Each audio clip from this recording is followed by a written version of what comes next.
Hello. I hope this is working.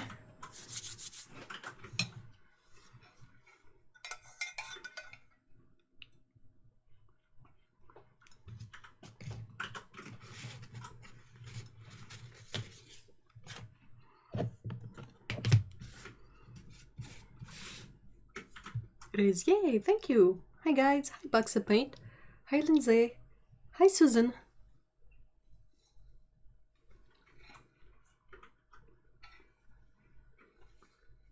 I hope you guys are all set with a nice hot drink and a comfy chair.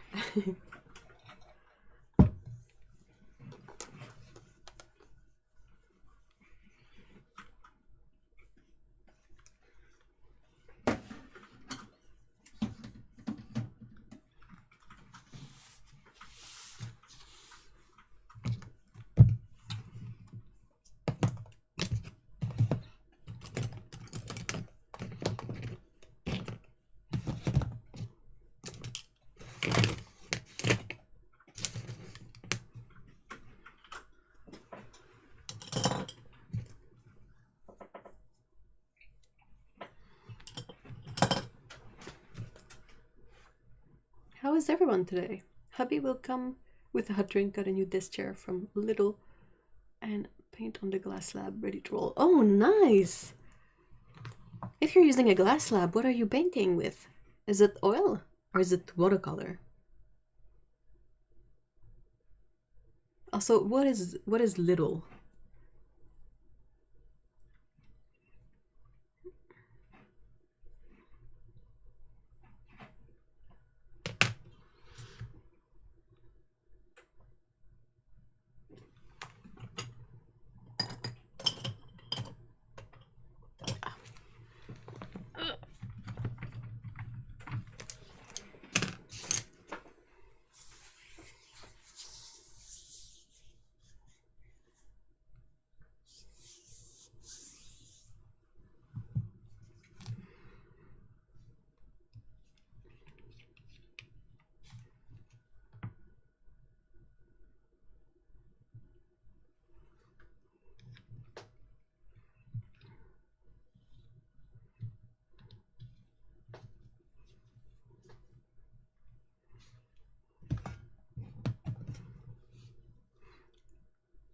Oh, you're making... Ooh.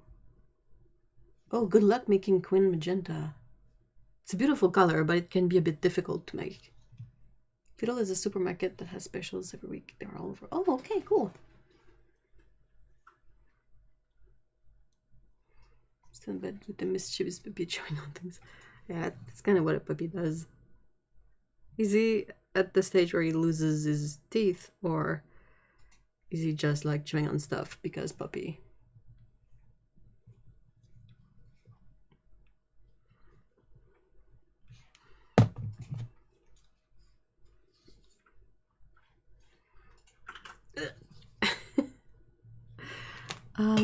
have no, it's not about not having strength in my fingers, it's that I don't have the skin to be able to press on those things and not have it be ripped off, which is not ideal. Oh, it's a pain. Thickens up like crazy and cracking when drying. Ugh. Oh, cracking when drying. I'm trying to think if I know of any tips that would help. Oh, well, Bucks of Paint is here. Do you have any tips to kind of make it work better? Maybe. I don't think I've molded that one. When I realized that most transparent colors are also a pain in the butt to mold, I went like, you know what? No. Oh, tu vas aller dans ta couverte. Mais que, faut intervenir, elle va aller en dessous.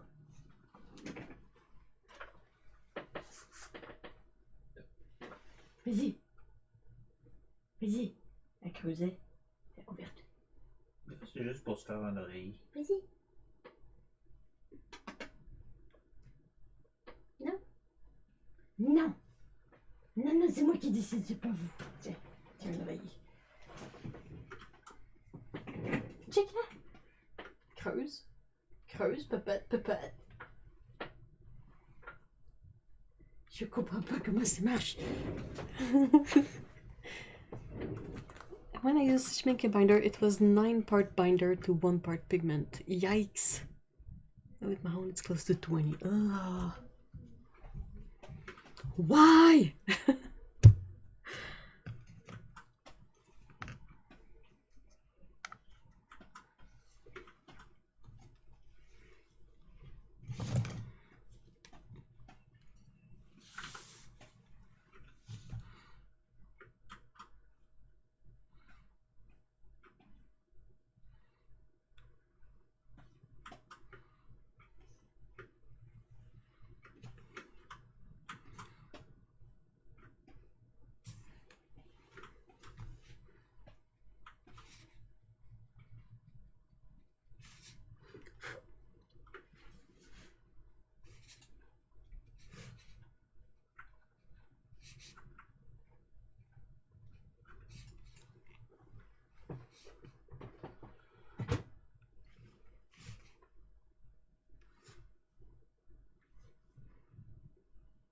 Do you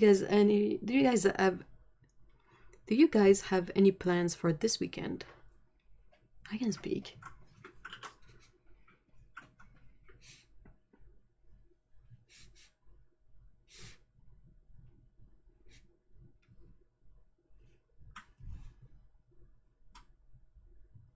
Oh no.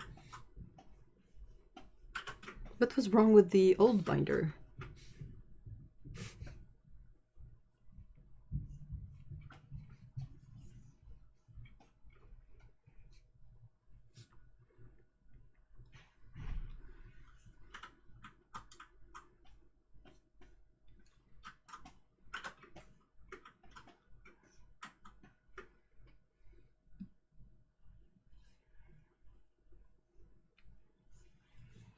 Hey, Melissa, hi.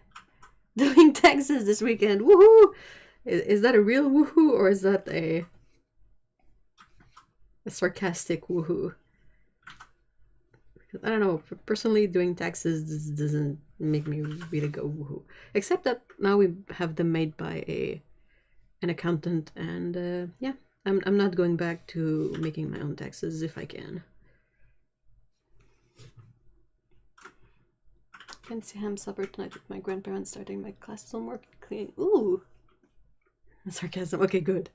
Because I mean, I figured people who work like accountants, they gotta be okay with doing these, right? I hope. I don't know.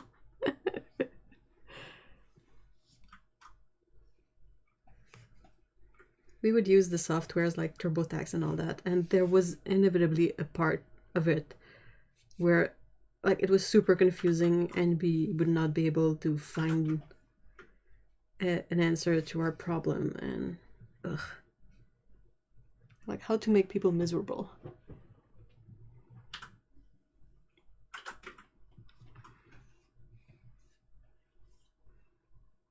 So courage, Melissa, you can do it.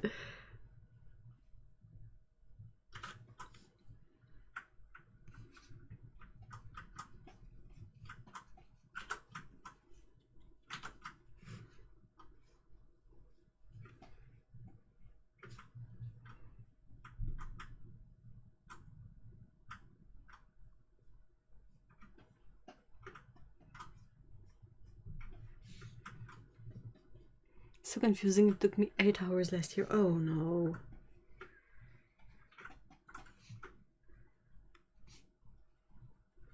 Have you looked into getting an accountant to do it?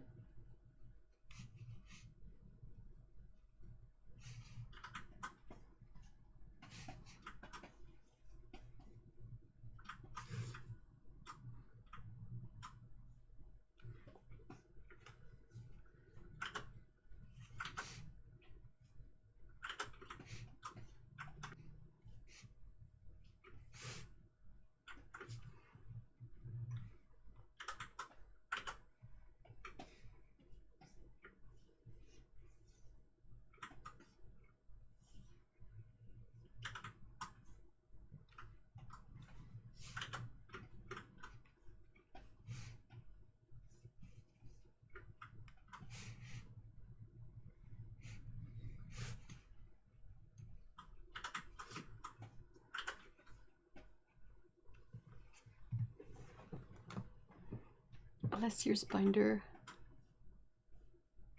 at a different consistency. It's mostly showing his binder. Ooh. I am in a tax bracket, but I still don't have to really do anything at tax time. My employer does it all. Oh, really? I don't think it works like that over here. Ah, no.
Oh no! Duggo. I found it does really helps to give it a head start by getting a clean jar and adding the binder and pigment, giving it a stir and leaving it with the chicken and stir every day. Ooh! How long would you do that for? I don't have complicated taxes, so I feel I should be able to do it myself. It was free to do online. Yeah, the thing is that we don't have really complicated taxes either.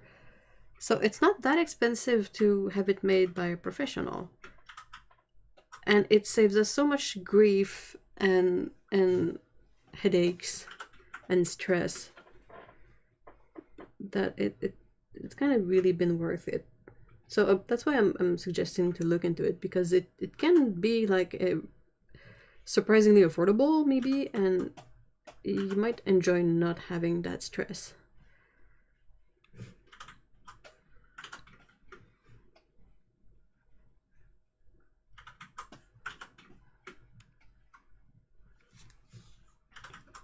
I think the binder went off. I make my own, and after 3 months it smelled different. Ooh, it fermented. Oh no. Oh, for about a week. That's clever.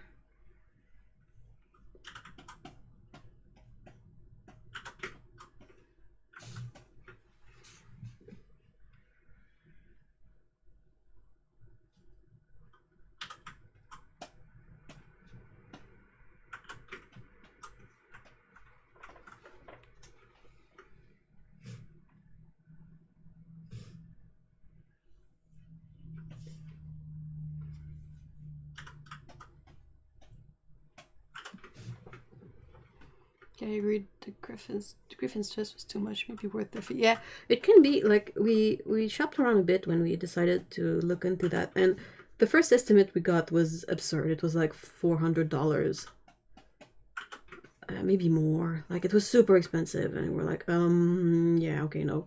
But then we sort of asked at a local like professional accountant firm, if that's how you say that, and it's like under $200 for the two of us. And I think it's kind of worth it in a way.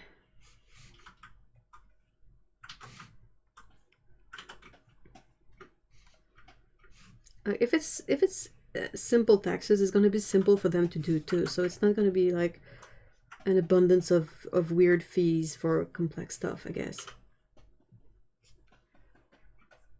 Oh yeah, that was insane. You were like, nope.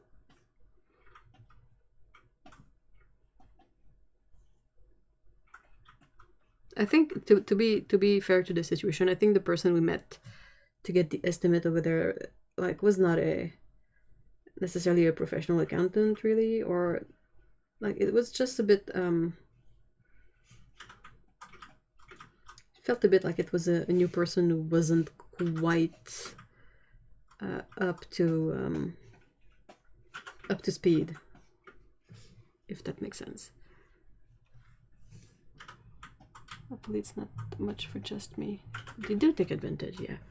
We had one paper that we didn't know what to do with it, like on our own. We're like, where do we fit this in when we sort of do the taxes ourselves? And it was really stressing us out. So when we shopped around, we brought it and was like, we showed it to all the places we looked, and we asked them like, what about this paper? What does that entail? And yeah, the place that was like, oh, it's gonna be $400. They were like, oh no, this paper will make it so much more expensive. Blah blah blah.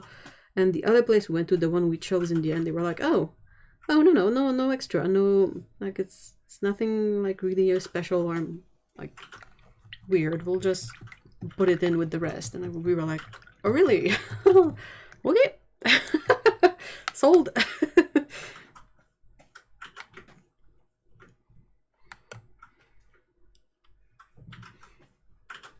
Our next door neighbor does taxes and his office is in the garden, and they have been busy all hours of the— yeah, it's their time of the year to be like extra busy. After that, I guess it's a bit more quiet. Oh yeah, it's really worth it to shop around, honestly. Hey Nicole, hi.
In the States, it was a whatever tax place was walking distance, and I always got lanced. What do you mean lanced?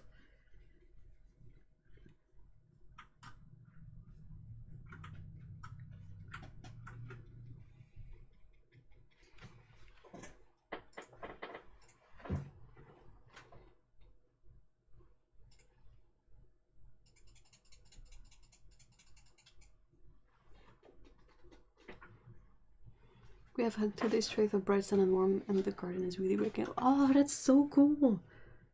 Oh, that's the best moment, like when everything starts like really thriving.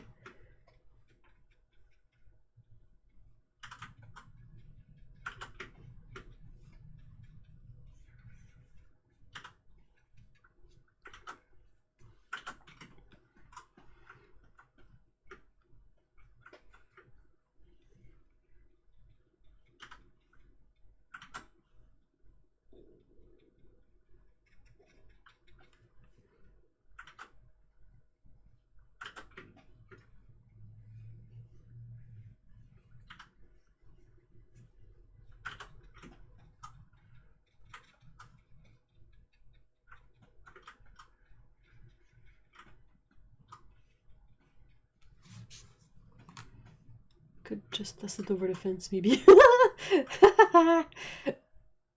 Whoops!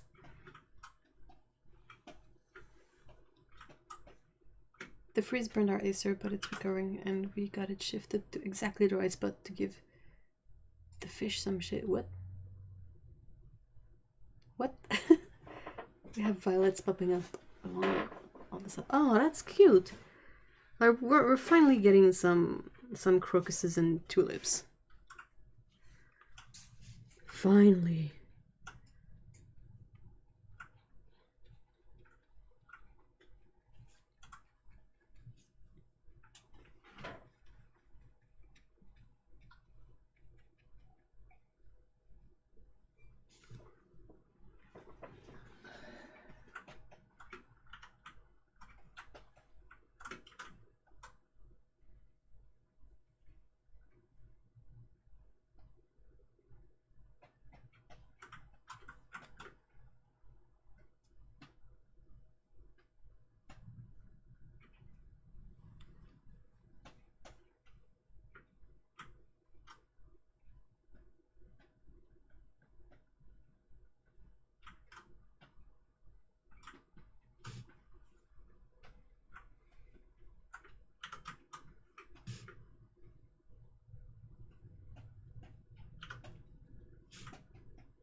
Our daffodils, tulips, and crocuses are up. Whoa. Oh, I love when the violets appear. That's how I tell winter is ending.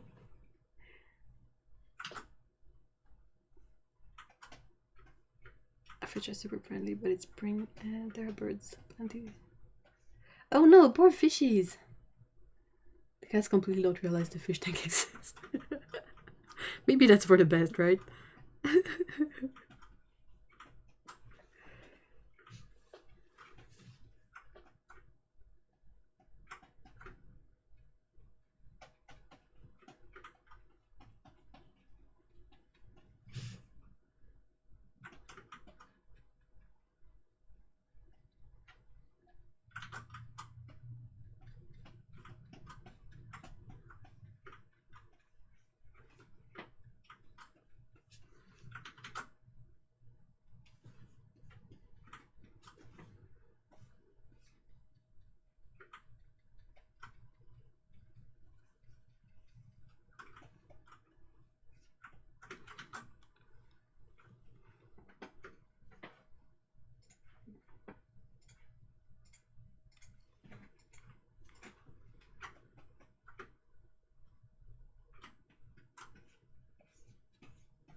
The catman came back with gusto, and both of the cats have had a good rummage around and turned into little demon trembles. Oh no. One of my cats likes to lay on top of the fish tanks. Oh no!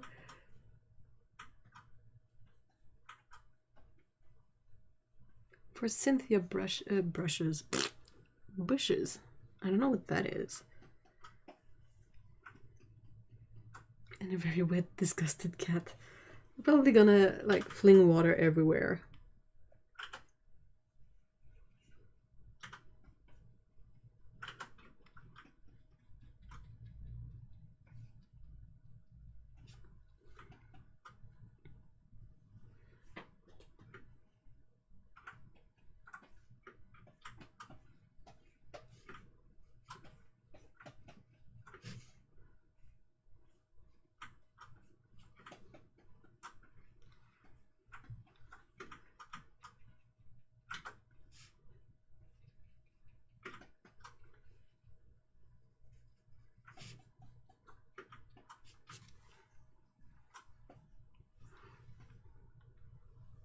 Terrified fish. Yeah, poor fishies. They're the real victim in this scenario. They live in terror of the big floofy cloud. They're like 2 feet tall at the moment, but in a few years they'll be like a wall and then it'll be gorgeous. Ooh.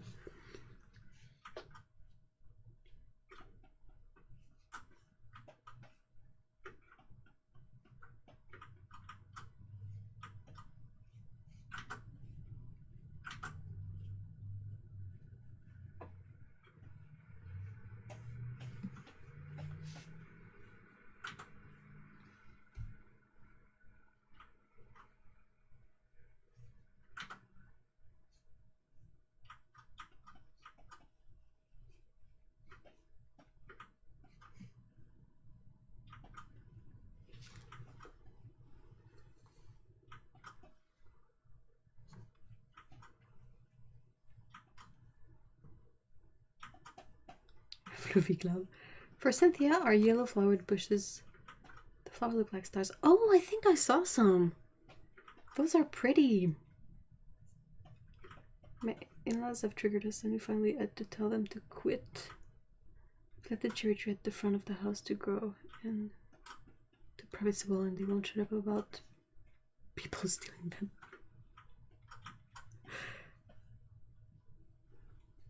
Wait, so hold on. The cherry trees are on your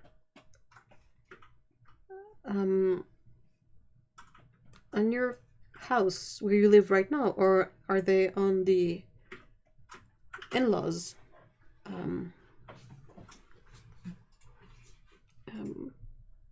like yard, well, front of the house?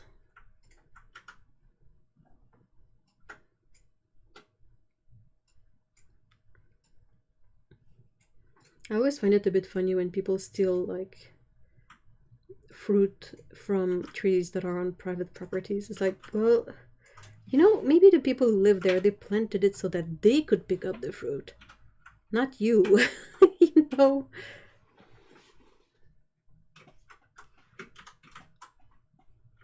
I finally said, tell me about a person you know that had their tree stolen.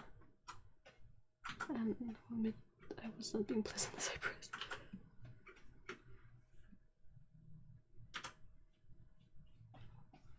Oh wait, so people are stealing the trees.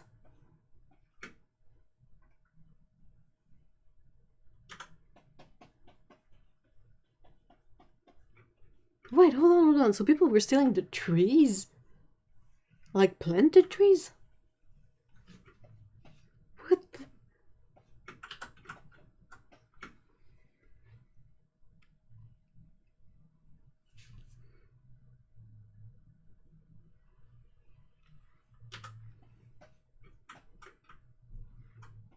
Hey, Paulo! Hello!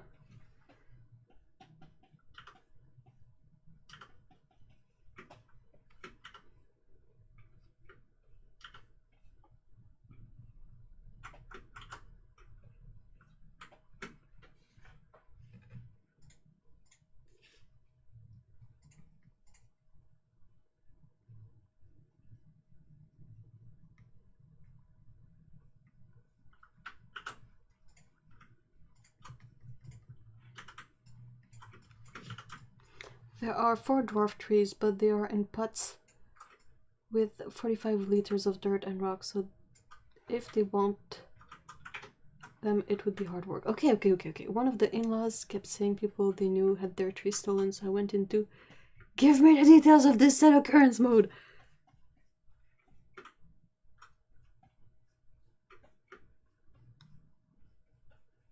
I mean, that's just a silly argument. Don't do something because someone possibly did. Okay, so they're worried that people will come in and steal the trees, right?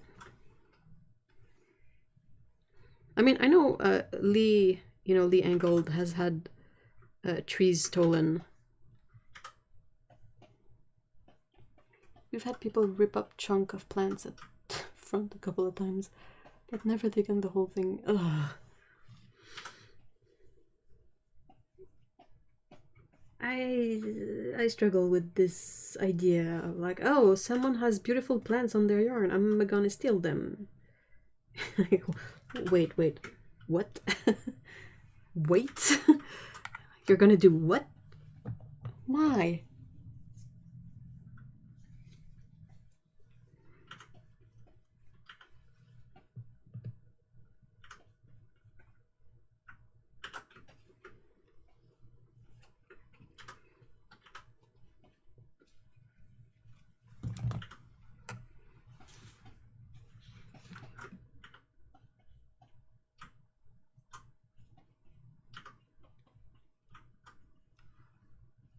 That's it, and I worry about everything, so I didn't need that extra, but my car records anyone that walks past, and you have to go past to get to the tree, so I'm calm.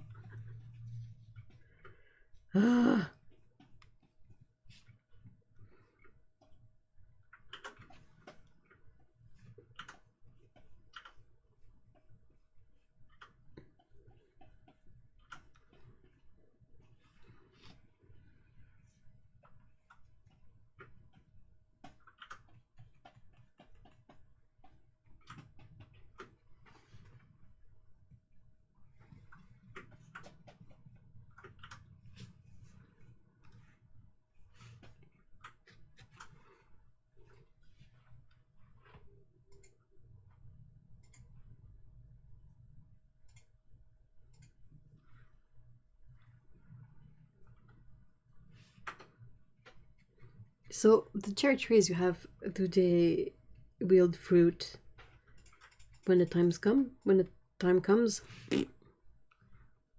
because that sounds great.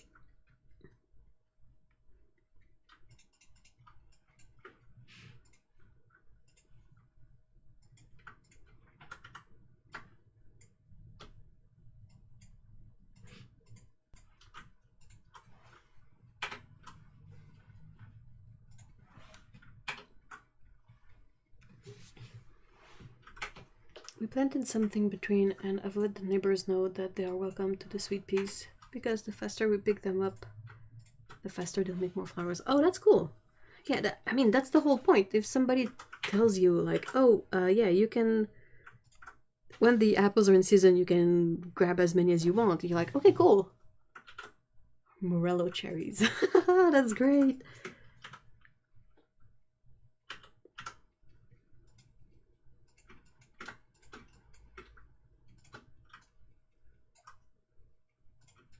There's a couple of cherry trees in the nearby park, and they smell so good when they flower.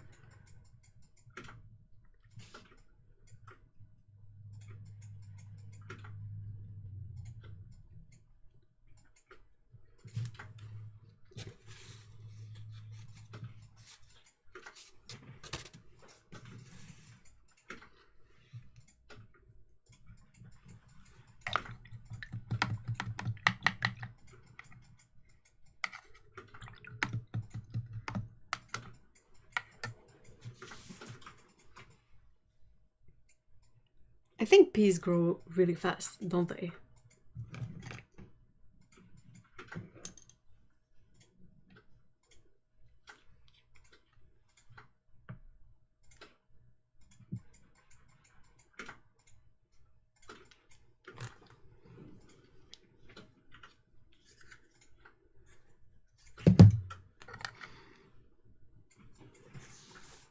I pick a couple of bouquets every few days and the whole house smells amazing. Oh man.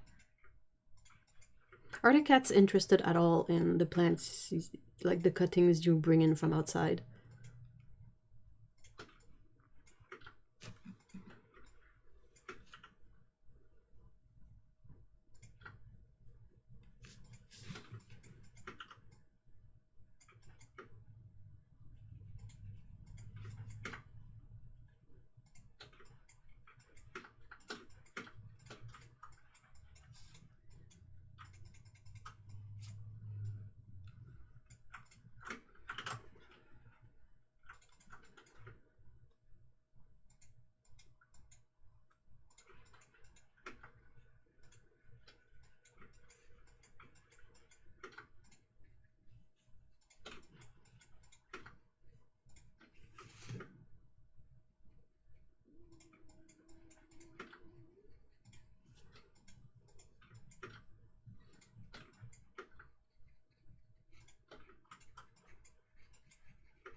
The cut flowers go ornamental where they have finger crossed never even attempted to go. Okay, phew.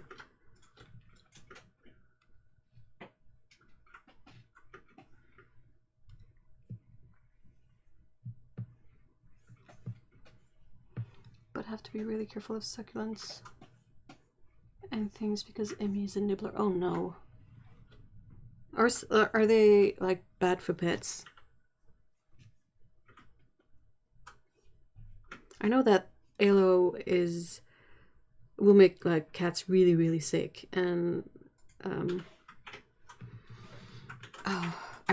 what's the name of those dang flowers? Is it irises that are super toxic? She ate 11 sweet pea babies. We went out to buy some more plugs and I didn't finish unloading before bear started.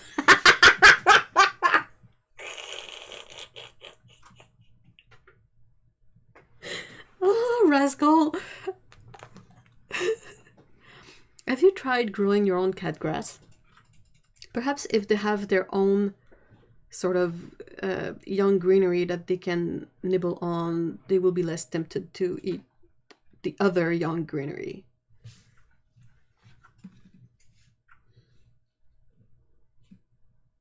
Not catnip, catgrass. They're not the same thing.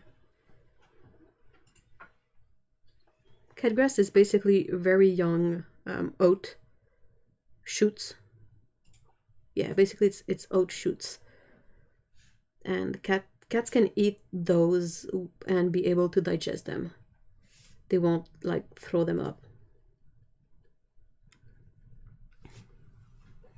I have a few that are toxic and they are being behind a super prickly cactus. Oh, that's a good idea.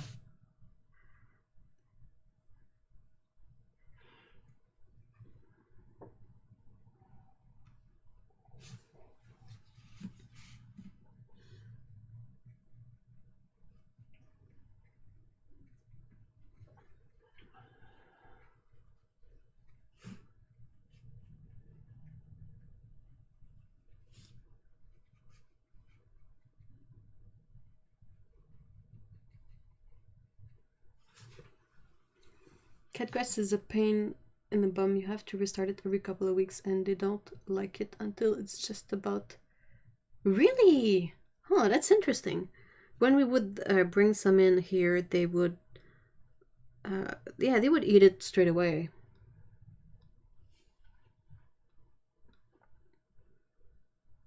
Of course, if they prefer to wait until it's dry grass to eat it, that's more of a problem.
We stopped buying cat grass for the cats because Scout was sort of unable to eat it properly. Like she would sort of chew on the grasses but not be able to swallow them. And because she loved that stuff, she would eat it like no problem. But the thing is they don't really, they don't digest it really, but it goes through their system. And at some point we anyway, we were like, oh, okay, so the grass, they go whole through their digestive system, they come out the other end whole as well. So I started like cutting out some chunks and like chopping them into small bits to eat with their food, but ultimately like they go bad super fast and I don't really have a sunny spot to keep the cat grass. Anyway, I'm pretty sure they prefer the pumpkin puree now, so.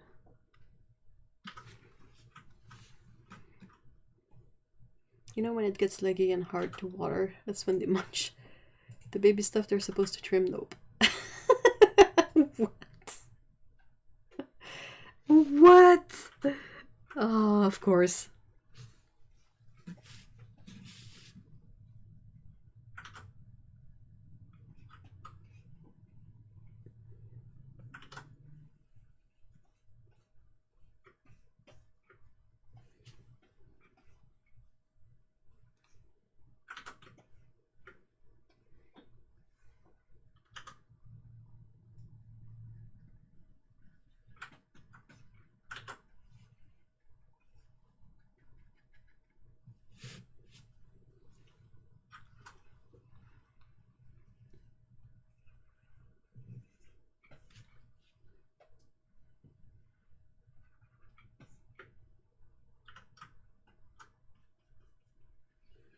So, people in chat who have pets, have you encountered situations lately where you find it harder to, uh, like, get them the food that they are used to?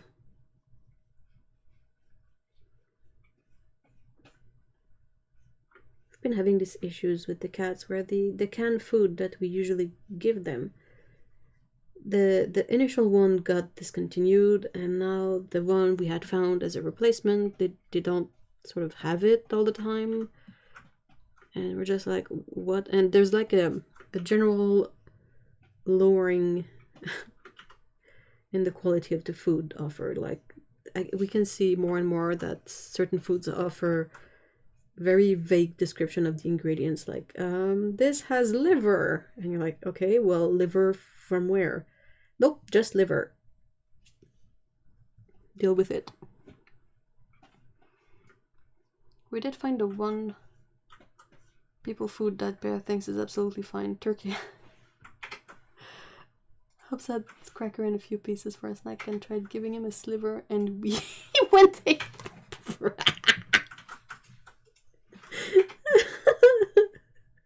case of, this is the best thing ever, oh my god! Oh, that's always so funny.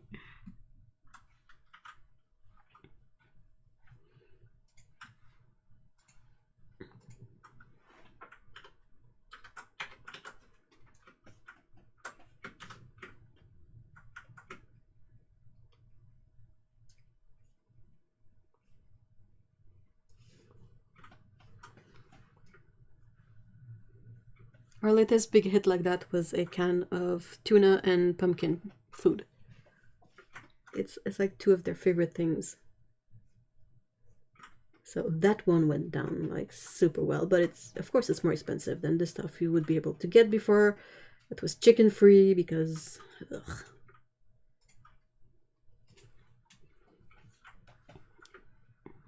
We had that problem a lot. Emmy's food gets shipped from Germany, and some months it doesn't, and it's hard to pick the replacement. Oh no.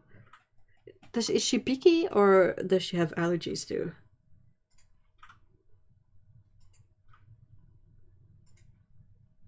Like, we used to have a good one that was only like fish. No other weird, like no poultry meat byproduct, nothing like that. But they stopped making it.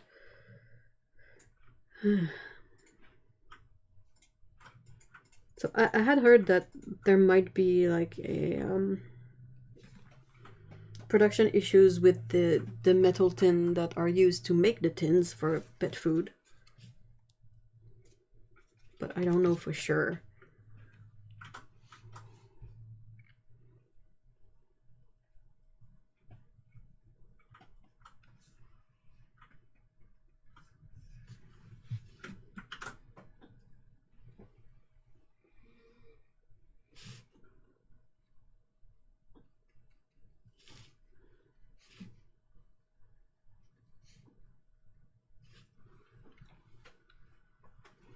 We have had some trouble as Floof's food come from the vet, not Hills, and they made it very difficult to get. Ah, I'm glad it's not Hills though.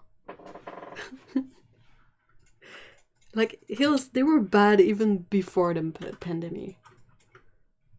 Queen Emerald only likes the jelly. Oh, she only licks up the sauce. She likes the gravy.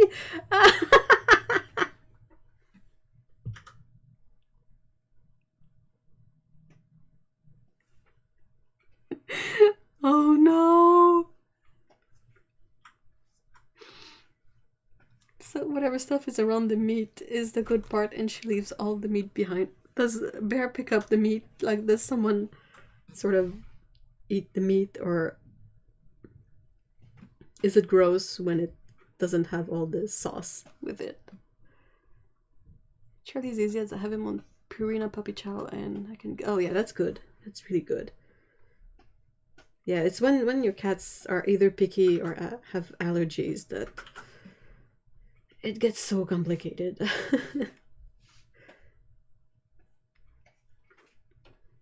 And I mean, it's not her fault. Scout, she would eat chicken if we let her, but it makes her sick, so no. No chicken for you, baby. Though pumpkin, I think if she could get away with only eating pumpkin, she would. It's a favorite thing.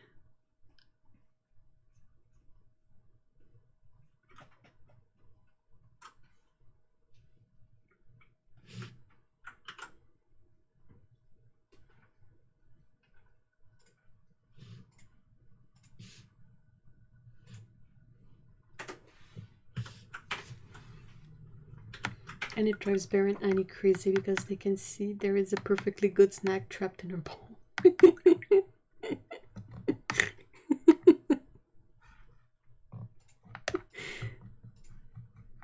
And I mean, they're right. They're completely right. Floof likes to jelly too.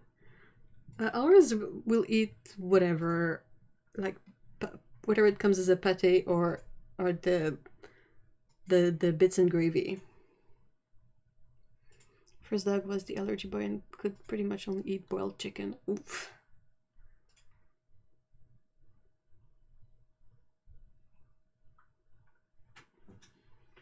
And she will only eat the wet food brand called Snappy Tums. It has calamari tentacles in one. Another can is salmon and cheese. Jeez. That's fancy. And people food, but given dog food and above his tail would go bald. Oh no! From scratching it too much or just like hair loss?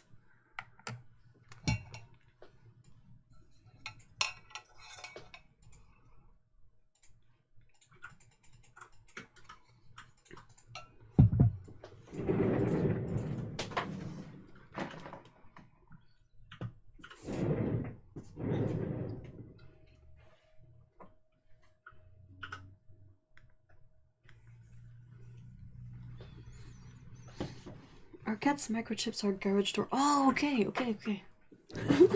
So they each have these individual like microchip reactive balls. Yeah, I'm glad that's not an issue we have, really. Like, we feed them both at the same time and at specific moments in the day, and they eat everything, and that's it.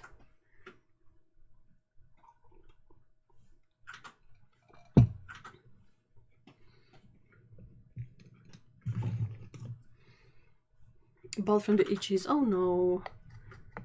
And less 24. Yeah, okay, so basically what Scout has. Poor little guys.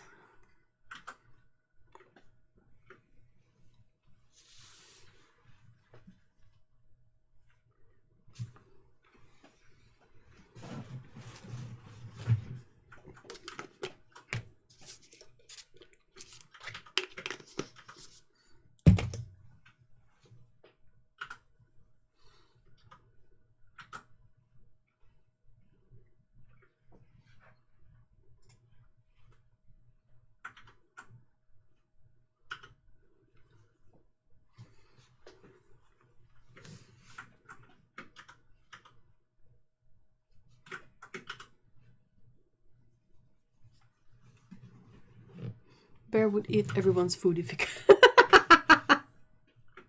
Aww.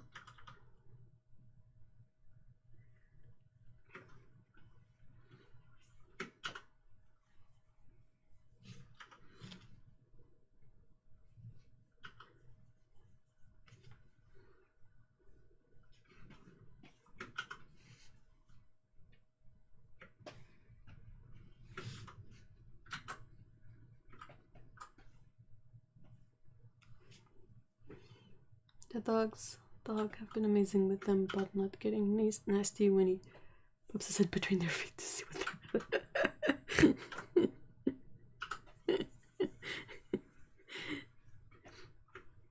It's like, yo, big dude, what are you eating? Can I have some?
Oh, pets make for excellent alarms and reminders. If you tie up their eating times with specific moments, they will let you know.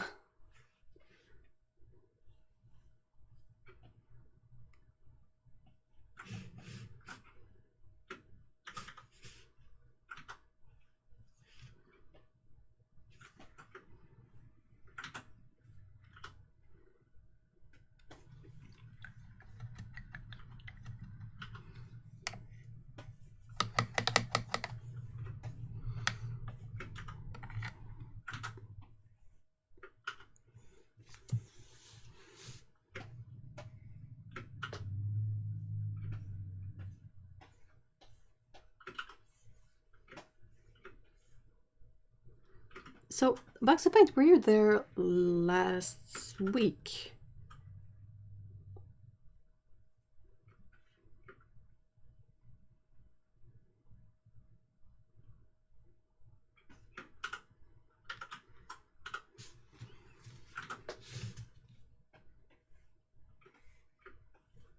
Because last week I was rambling a lot about this pirate show, and I'm like, has anyone watched it?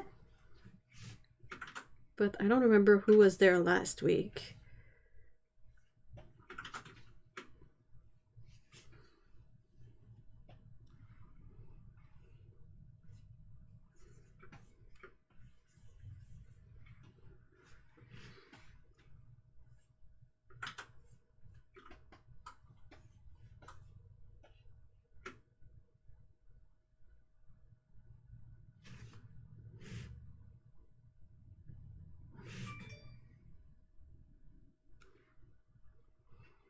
Animals and plants are the one thing I can keep a schedule for. Anything else is a wild card.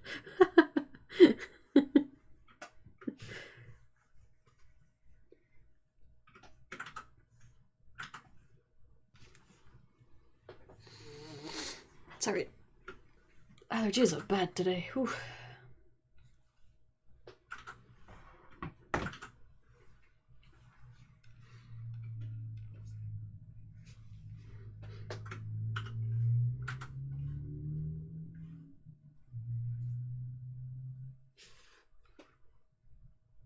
Hey Val, hi.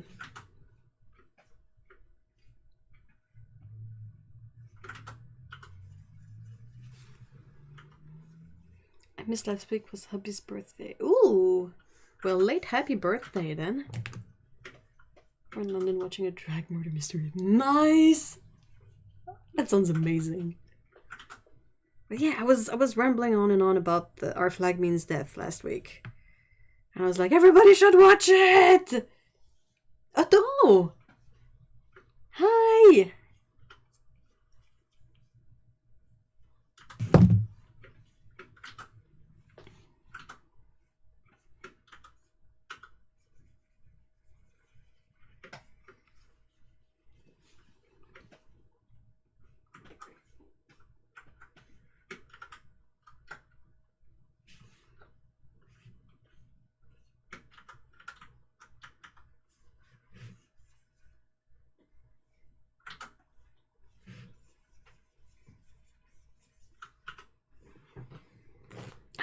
I'm good. How are you? Oh man, your dinner looked so yummy. I hope it was like as yummy as it looked.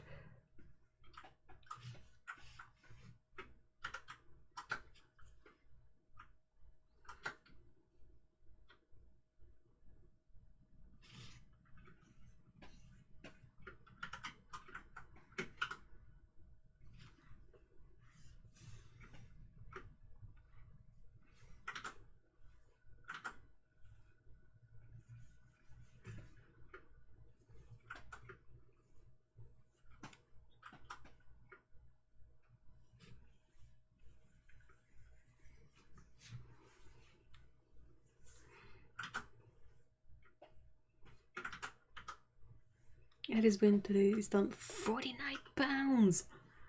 That's amazing. Damn. Congrats. We ate like freaking kings last weekend. I think that's the whole sort of objective is to be balanced enough in everything else so that when there's a special occasion you can eat like kings and it doesn't like compound with everything else. Thank you. It was really yummy and handled it. Ah, it looks so good. Like I was looking, there was a potato salad, right? And I was like, potatoes.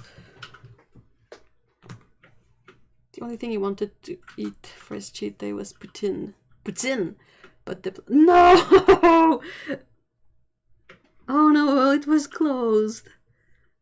Aww.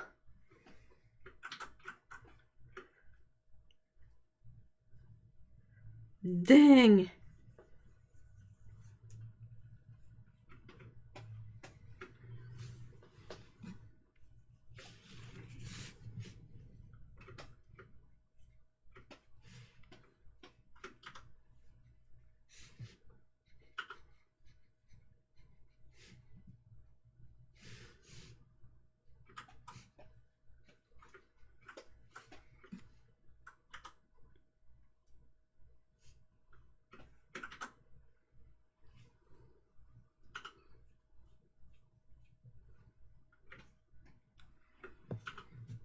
Is potato salad with shallots and parsley. Ooh.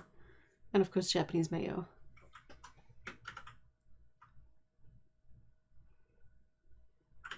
We had a whole discussion, me and Mr. E, the other day about how like there are things that are amazing, but a lot of really common recipes for these things, they always add stuff that sort of make them less good. Example, chicken salad, but with celery in it. It's like, and I mean, I like celery, so that's not the issue, but it's like you have this texture thing going on with the mayo and the chicken, and then you had like cold, crunchy celery, and it's just so weird. And same if you had celery in egg salad, or like having a nice potato salad, but that has like big chunks of raw onion in there. It's like, why do you hate people so much? No, wrong. See, exactly. That's what I'm saying. Like, you can have your chicken salad without celery and your celery next as like a snack on the side, and that works. But to mix them together, that's just so... Like, every bite you take has all of that all the time. Ew. And it always feels like this, oh, but I have chicken and mayo is not healthy, so, oh, I'm gonna add celery in there to balance it out. And you're like, no, it just makes it yucky.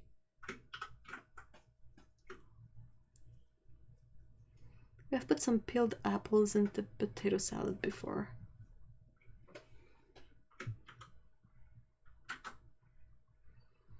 Yeah, I can see it, but I don't think that's for me, though. I don't know, I haven't found a really working combo of fruit and veggie in the same meal for me, except for, like, sushi. Can you even taste the chicken with all the... No, you can't! Like, celery is super overpowering. All you taste is celery. And, like, sometimes they would even add onions in there. So, basically, all you taste are onion and celery. I'm glad you agree, Otto. Same with egg salad. Why would you put celery in there? It's like everything is soft and chewy, and then the crunchy, juicy, cold celery doesn't fit in there.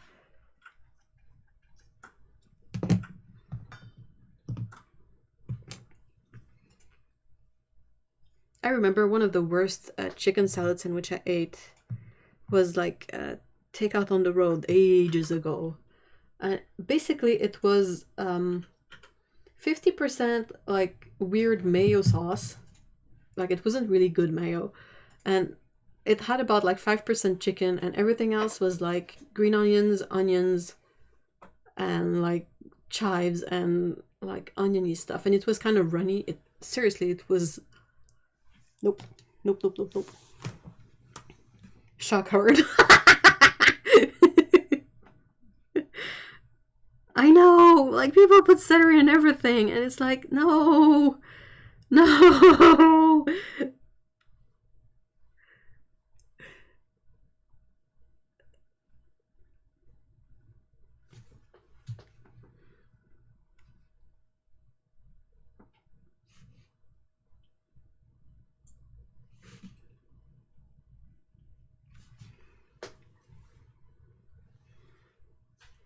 My mom was always a great culprit of putting celery in chicken salad sandwiches, and I would eat like one or two, like celery and onion, and be like, bleh, all I can taste is onion. Celery is great, but there is a time and a place for celery. Exactly. It's such a strong taste too. Like you cannot simply put it in something as a filler ingredient. It's gonna overpower everything.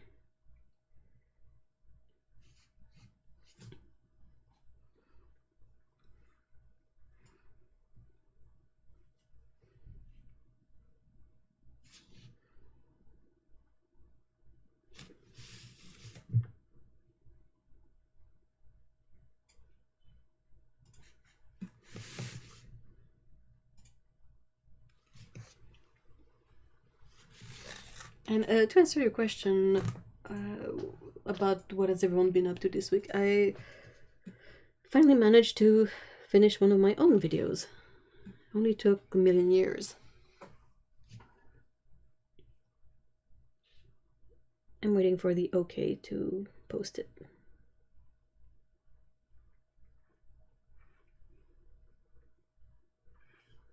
Otherwise, I've been sketching a lot of pirates.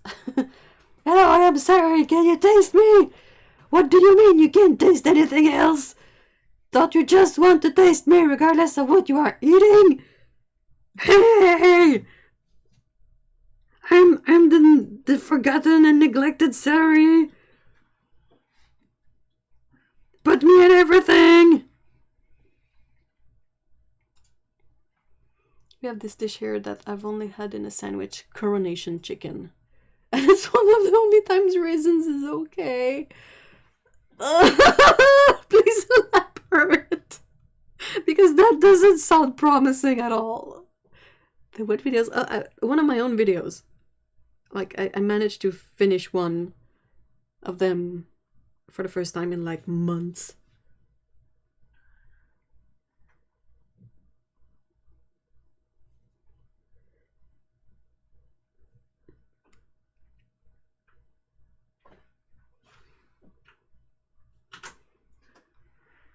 Yes, what is it? I mean, chicken and raisins, that sounds nightmarish.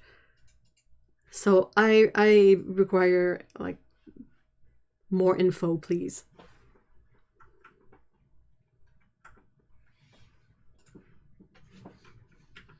And thank you. I hope I can post it soon. Yeah, and then I gotta keep slowly working on more in between things.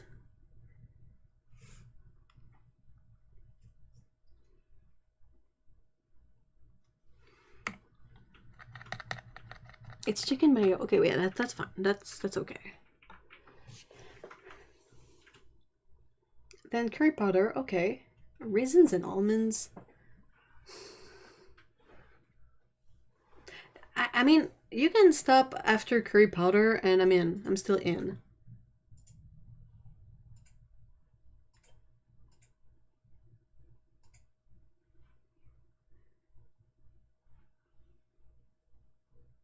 My school used to have it, and I'm for. Oh no, poor you.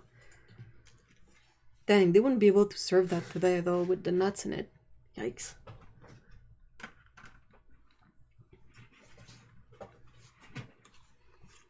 Like, imagine coronation chicken, but how can you make that bland?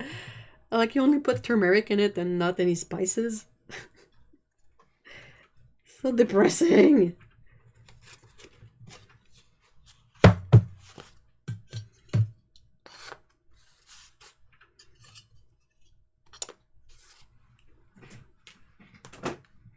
Like, I make carrot salad every once in a while.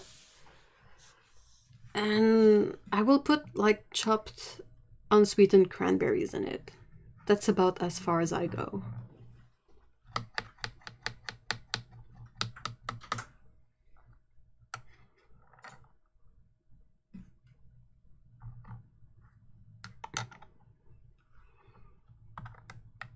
My grandma makes curry with apples. Cream. Well, you can make, like, I've seen apples used in kimchi in curry, but often they are like pureed beforehand. Like, you don't have like big chunks of apple in there, so the fact that they're puree in there kind of mix the taste amongst everything else, and you notice a bit less that there's apples in there. But yeah, like big chunks of apple. I had an apple kimchi once that was just like fermented apple chunks, and it was surprisingly good.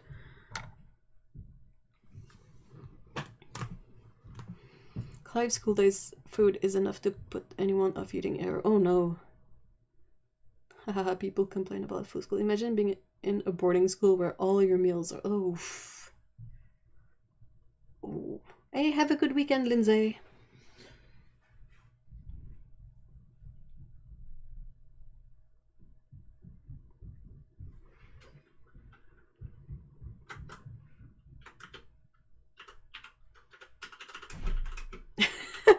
Otto and Clive sharing food horror story from school. Oh, I need to drink this.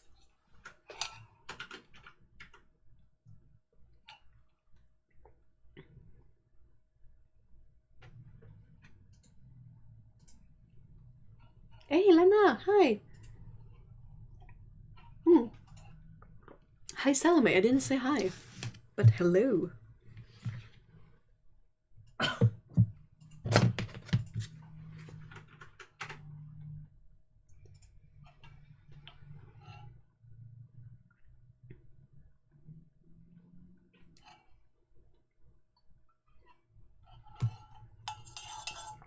The snack box is not my acrylic paint box.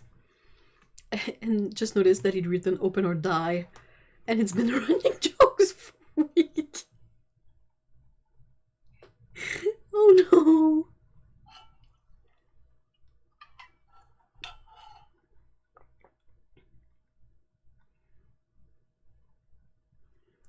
One of my regular lunches that I would bring from home when I was in school was chicken nuggets. They were cooked like the morning before we left for school and put in a thermos container. And it was my favorite. Like, they would be a bit lukewarm at lunch, and the the breading had gone all like soft, but it would still be like untoasted sandwich with ketchup and sliced ham in there. Ugh, ketchup in a sandwich. Why?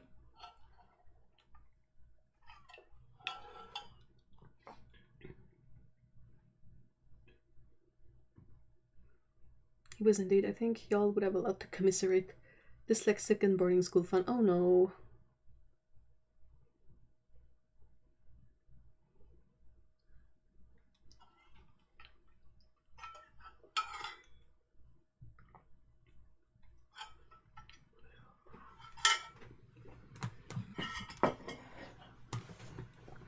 Okay. I wanted to finish my coffee before it went completely cold.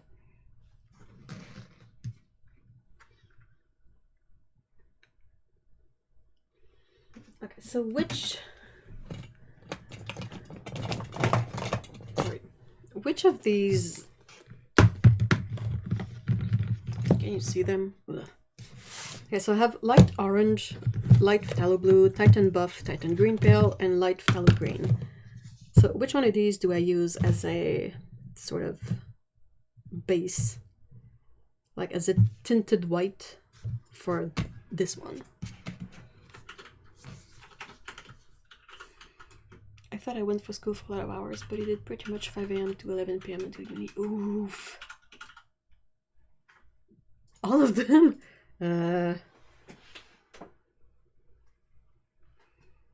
Oh, I could. I mean, I think that would work.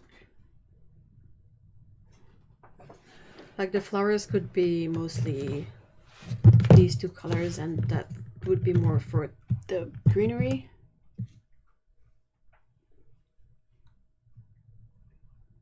Because, I mean, my goal is to paint more of these flowery thingies. They're really enjoyable to... They are enjoyable to paint. is what I was trying to say. And yes, of course I can swatch them. Okay, let me locate. I know I have a box of like unpainted swatches somewhere.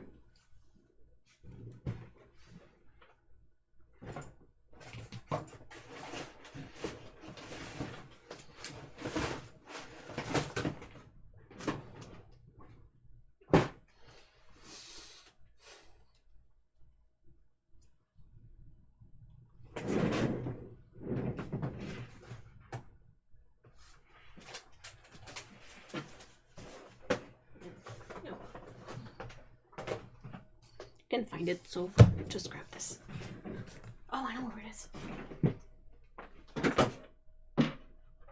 Oh, do I? Hold on.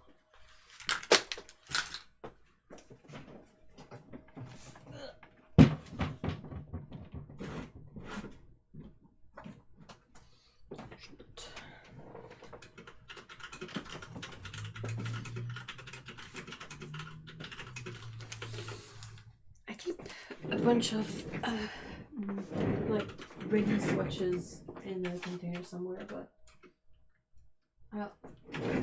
I don't even speak in the mic. That's great.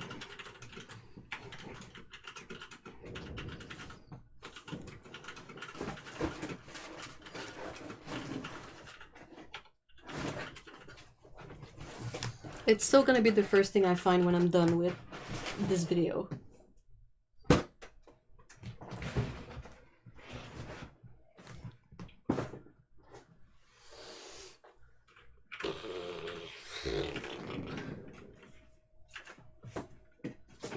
Oh well.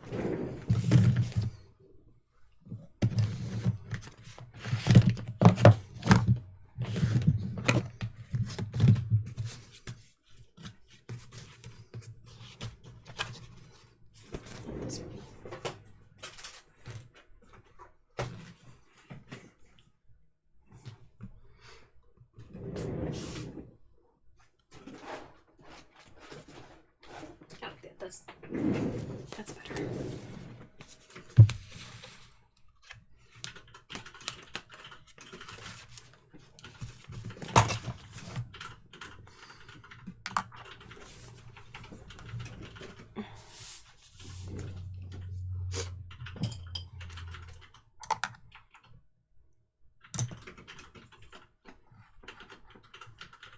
Sorry. Okay.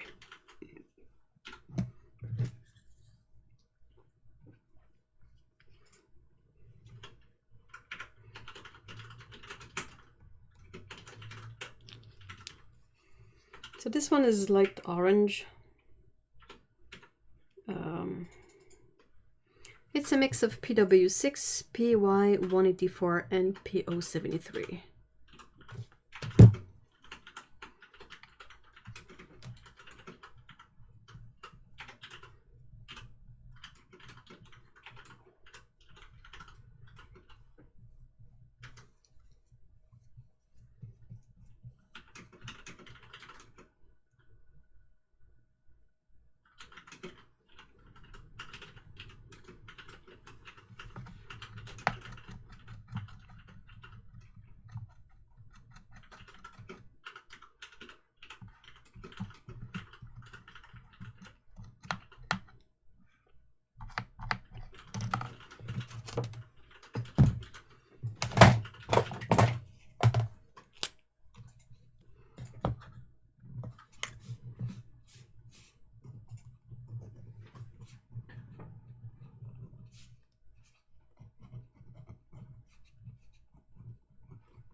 I don't know how to make acrylic swatches, I guess, is the takeaway here.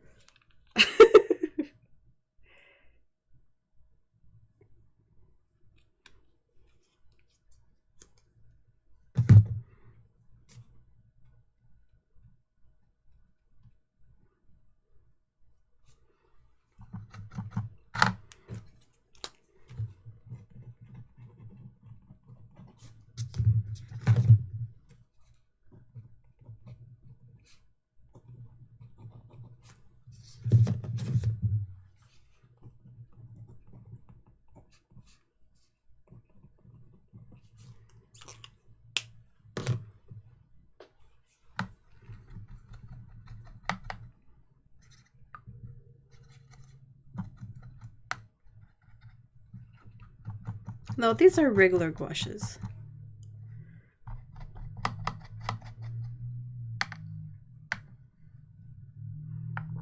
I try to mix them in with acrylic gouaches so that they don't get too shiny, but they don't seem to be super shiny to begin with.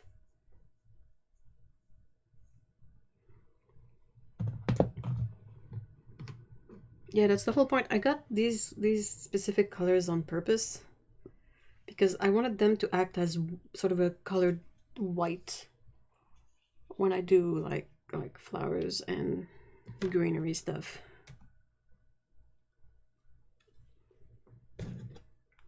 Kind of like a mother color, that's what Otto calls it.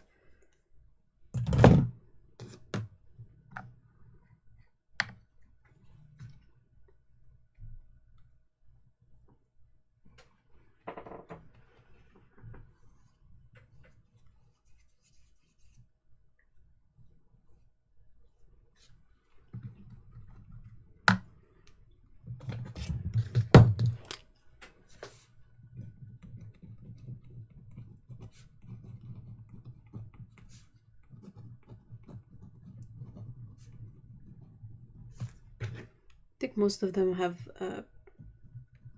of course, well, most of them have W6 in there.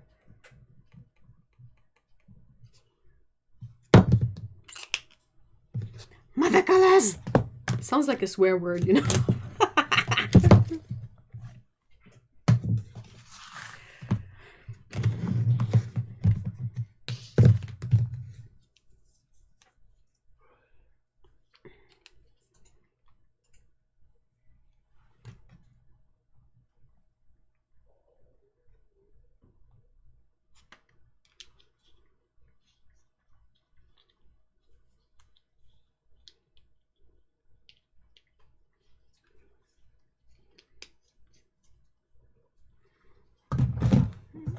Keep it here.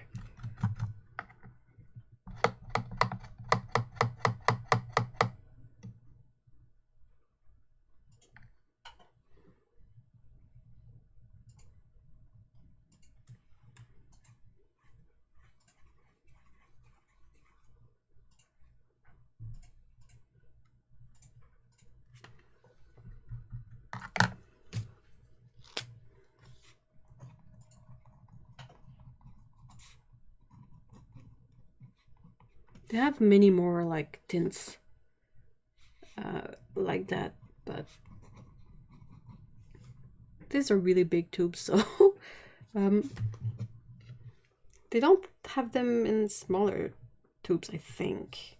That's like, that's a 59 ml, but that's a lot.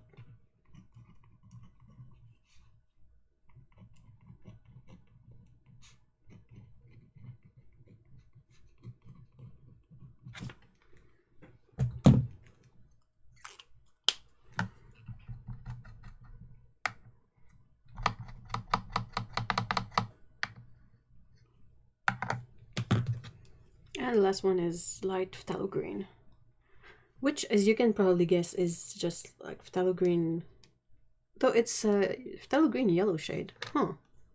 Okay. Okay. I would have expected it to be the green shade one, but nope. How do you like the golden gouache? The acrylic gouache?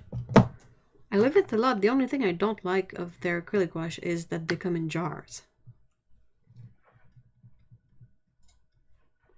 It's just not very practical. You always have to have a tool to like fish paint in there, and it's not great. I like everything Golden makes, honestly. I have yet to find a Golden product that is not absolutely kick-ass.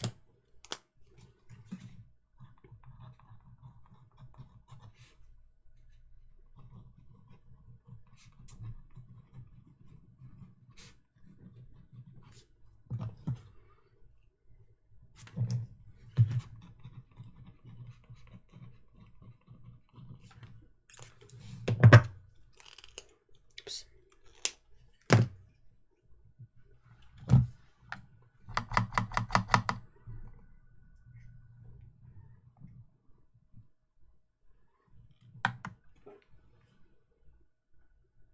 These colors super remind me of the Charleston house lived by Vanessa Bell, Virginia Woolf. Oh, really?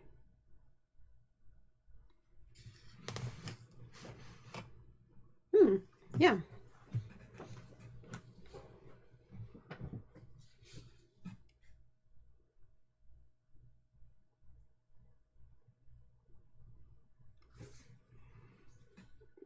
I don't know if they dry out faster. I just know that it's always a pain in the butt to get on a palette. And you don't want to like dip your brush in it every time. That's super extra gross.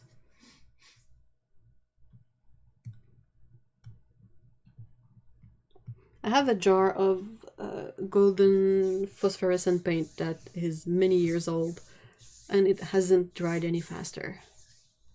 Like, they have good jars. They don't sell you stuff in terrible jars.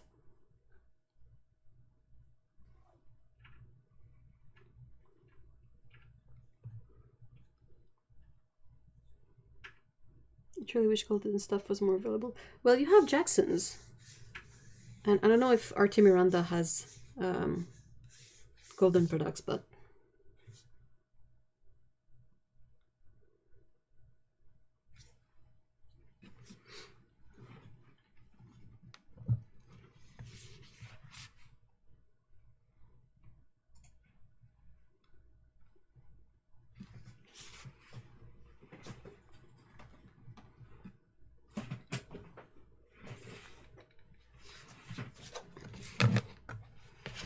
so what's your guys' pick? One between all of these.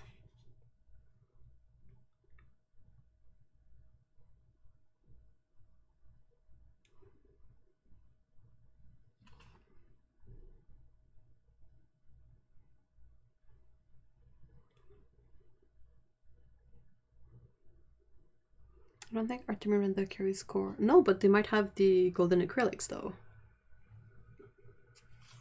The light phthalo green, this one, the peachy color. They each have one vote. Or the last one, oh, one vote, potentially 2 votes.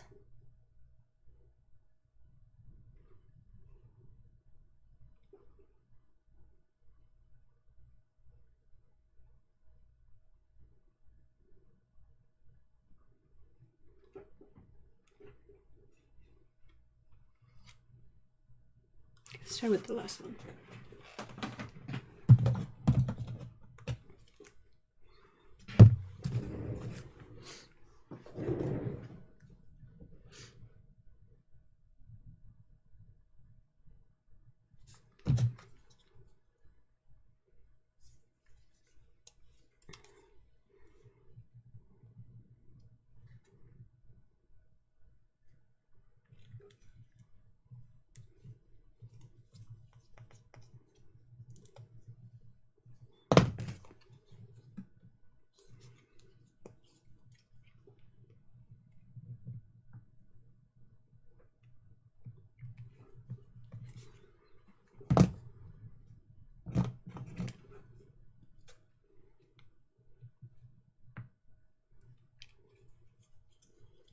So I will start with the flowers. I think I'm gonna try and make the flowers a really dark, deep color, like deep purple, and then have the foliage be much lighter with a lot of this in it.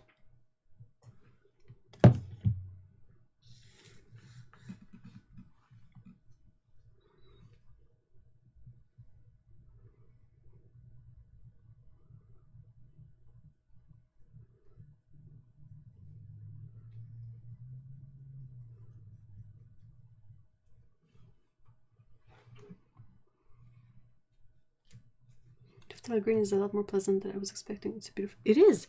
I think the fact that they mixed it with the phthalo green yellow shade instead of the phthalo green green shade makes it a much more interesting minty color.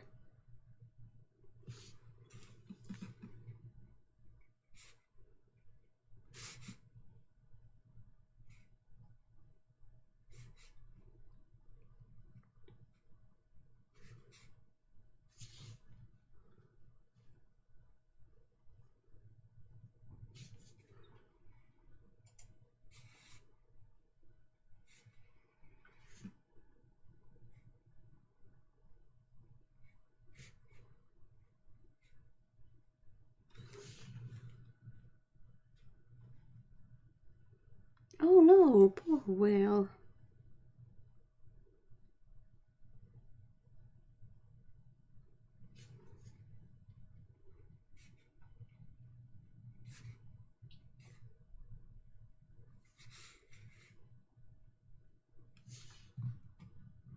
I know it's not easy to save them, but I always feel saddened when, yeah. I think like it's a bit rigged to begin with because there is a reason why they wash ashore, you know, and it's not because they feel great. So it's always a bit of a race against time.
It's a similar topic, but a really different note.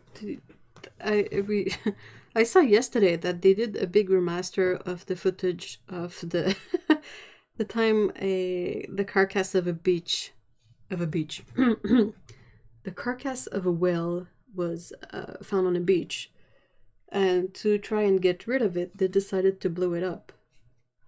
And yeah, it didn't turn out like they expected. And like they did remastered footage of that news segment, and it's just as funny as the first time.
Oh, okay. Question for you guys. So this is technically the Easter weekend, and I was was talking about it with Otto yesterday, and she was really surprised to hear that over here, uh, both the Friday and the Monday are not necessarily holidays for everyone.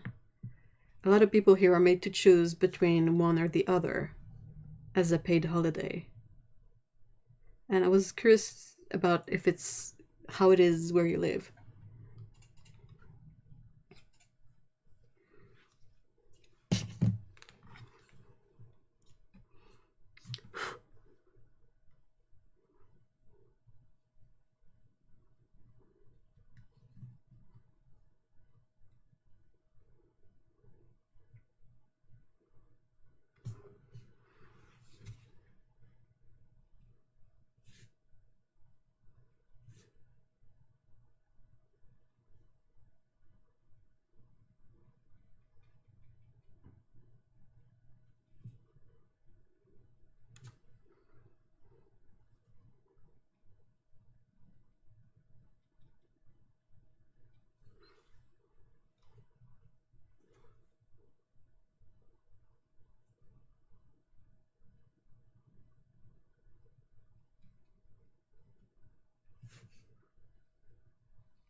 It's both holidays for us. Ooh, only the Good Friday is a holiday. Oh, yeah, really? For everyone, even like bankers and government job over here. I think bankers, government jobs, and all of that, they have both days off. And the most other people, they can have one of the 2 days off. I think.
Everyone has those days off, but people in healthcare, like hospitals.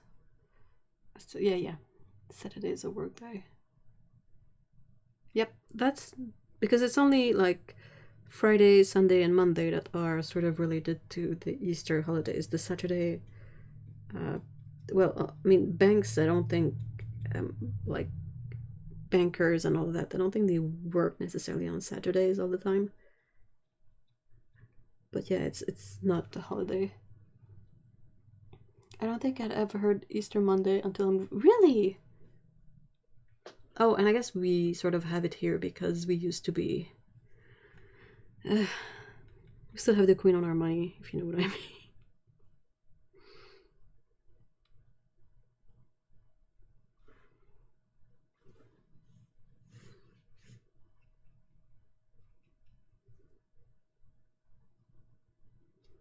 Commonwealth.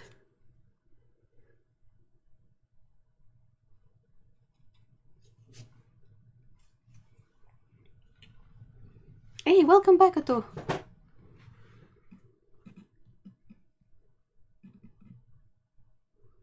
I was talking about how, like, we were talking about the Easter holidays yesterday, and you were surprised to hear that over here it's not both days off necessarily.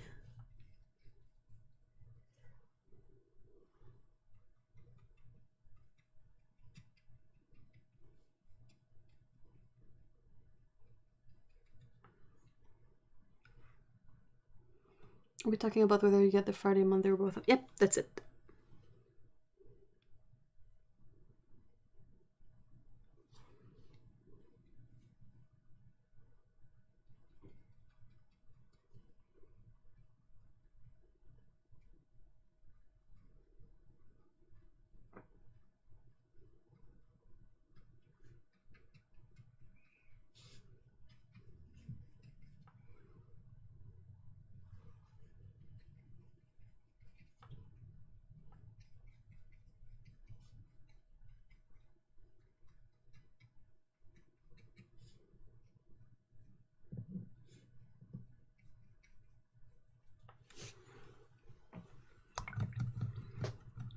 Yeah, it really surprised me when you told me you get to pick, but you only get one. Yeah. I'm not sure because it's been a while, but I don't think it's legal to have the one you chose be an unpaid holiday. Hey, Ginger!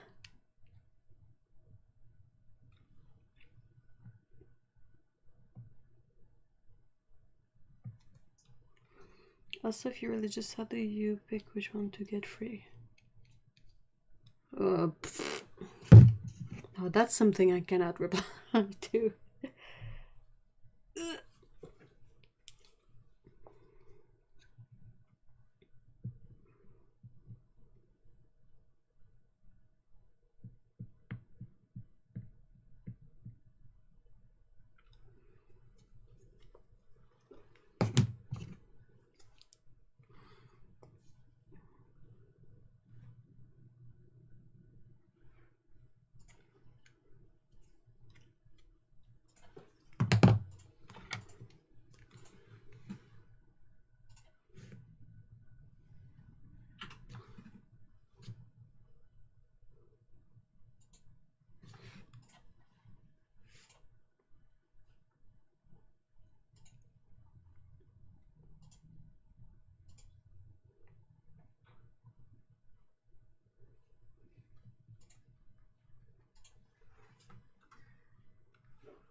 No, there is acrylic gouache too.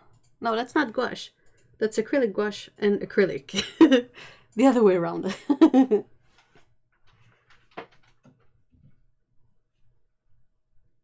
If it was just gouache, it would be a nightmare of re-wetting and sort of everything getting mixed and smudged together.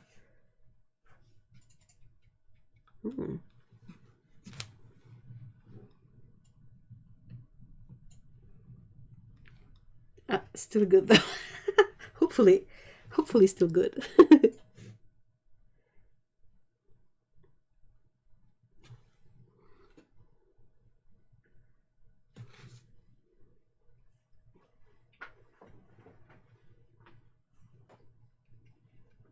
Yes, I'm using golden acrylic and these tubes of acrylic gouache from Turner.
My relationship with acrylic is very love-hate. Since I finished that big piece recently, I put them all away.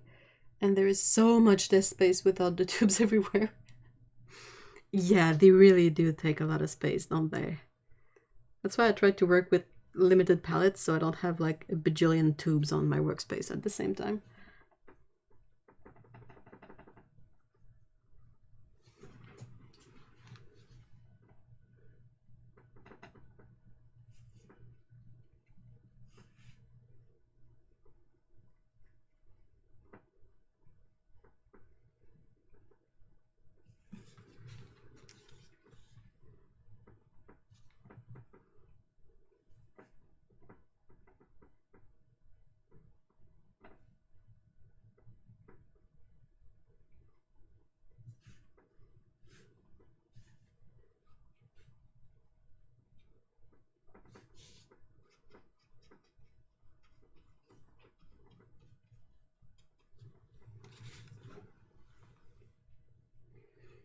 Honestly, I've basically been stuck in angry potato mode, but we're pushing through. Cranky.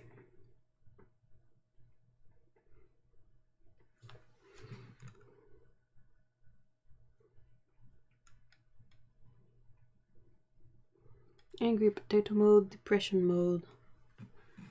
Those are not the most fun ones to be in, right?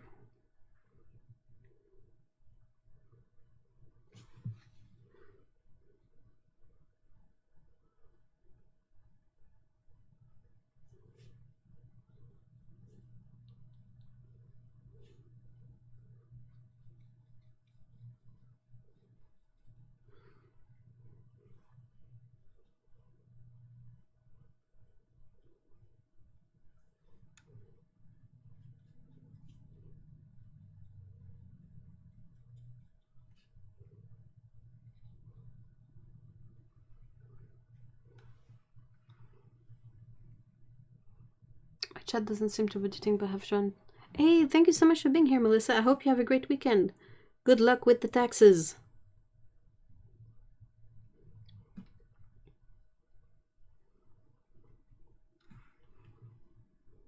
Hands out good quality chocolate to who needs it. Thank you so much! Nom nom nom nom. Just high stress, high PTSD, and being expected to extend beyond current bandwidth makes for cranky. Oh no. Ugh, that coverage really is. I know, which is... I think that's why I've been sort of doing these for a bit now, and I kind of am not tired of doing them yet. It's so different. It's so nice to be able to layer, like to take this weird, all these minty green and weird colors and just put them over the bright neon orange background, and no biggie.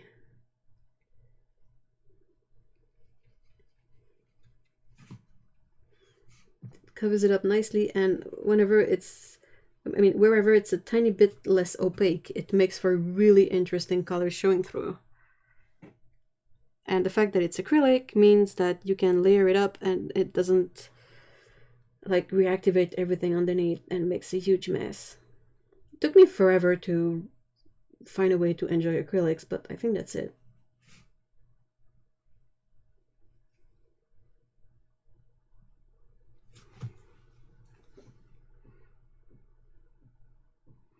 Being able to put complementary colors and it not get neutralized. Oh, I know! Now I know what you mean!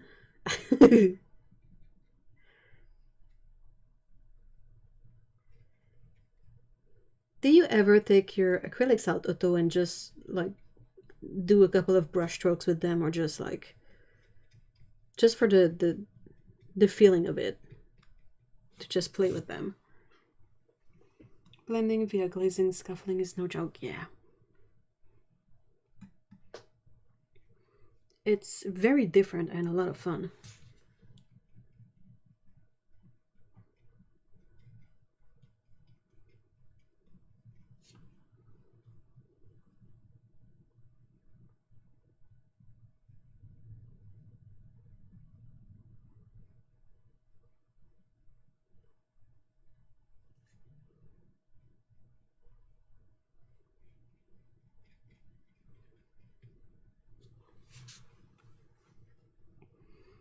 I don't own any at the moment. Oh no! Because I love them too much, I would never paint with watercolor. Oh no! Aww.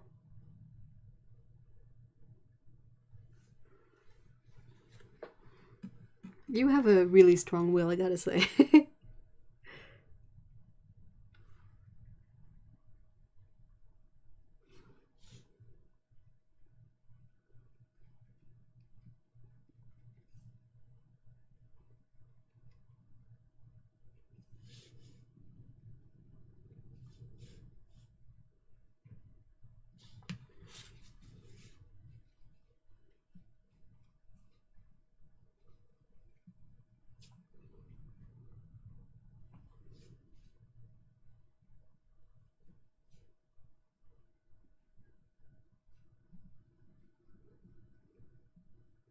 What I like of this brush is that it really doesn't keep a nice point.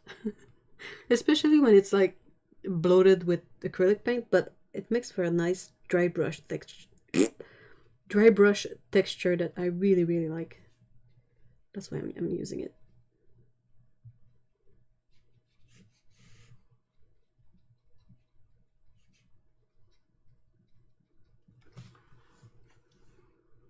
Here's the thing with acrylics though. One order to remove from the wall paint. No, staining watercolors are just as hard. That's a fair point.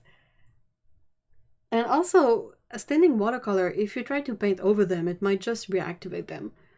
If it's acrylic on the wall and you paint over it, it should cover it up. Technically. And 2 is like add paint, remove paint, add paint, add texture, remove paint. Paint with 30-minute remove paint. Ah.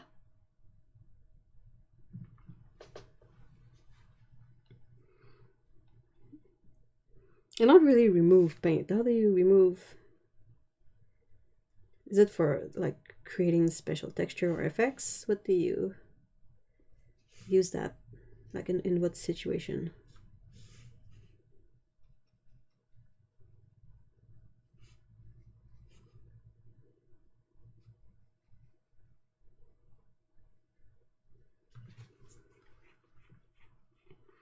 Points up my wall.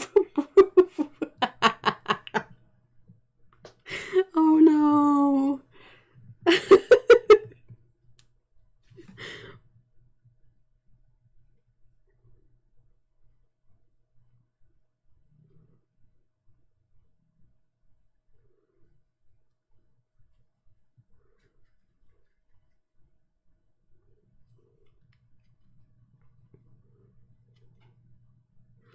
Autos painting practice is a bit too dynamic for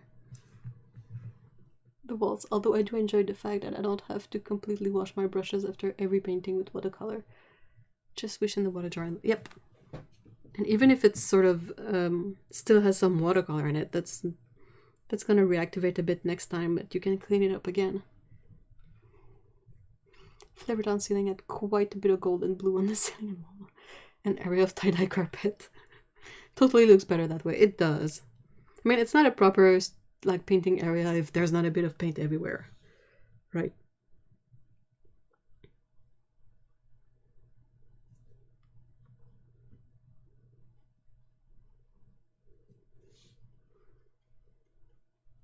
It's character. It has a lot of character.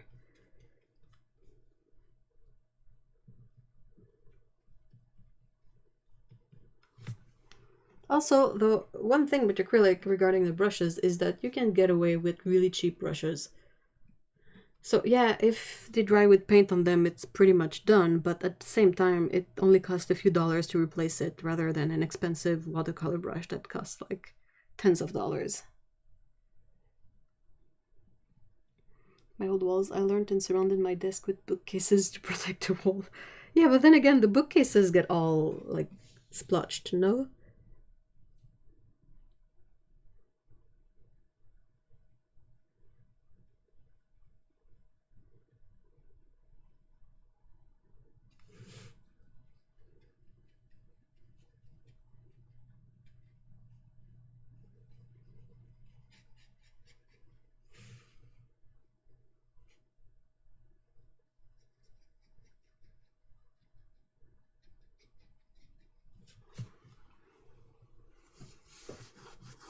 Oh yes, I love cheap brush for acrylic. Really miss acrylic. Oh. Started off painting with acrylics, so my brain is weird to acrylics. That frustrates me.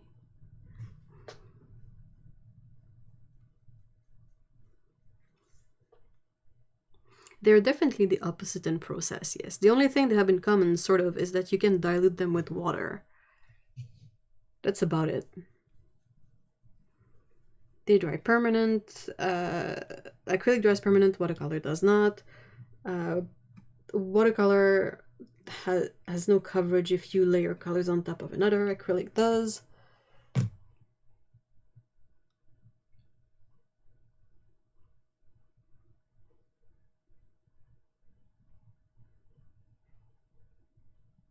Yeah, exactly, Val. Val says, I once heard you should keep your old worn brushes as they can make unique texture no new brush can make. Exactly.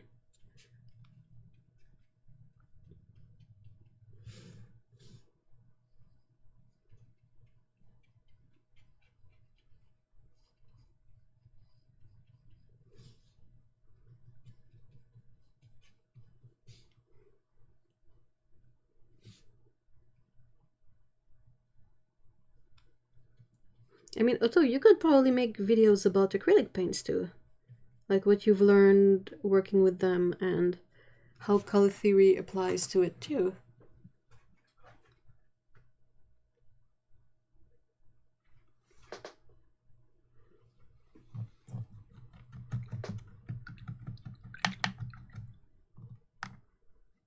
Like, I don't know where you're at exactly, but maybe it could be a thing that working with acrylic, if that's what you miss and want to do, it could help you like out of your depression, maybe. I don't know.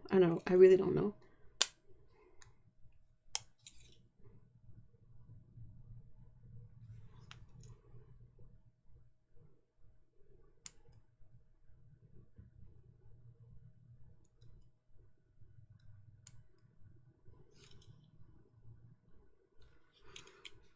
Sometimes then some abuses his acrylic brushes and I say, ah, this could ruin them, and he always says, no, it will just turn it into a different brush. Touche, good sir. Yeah, he's got a point.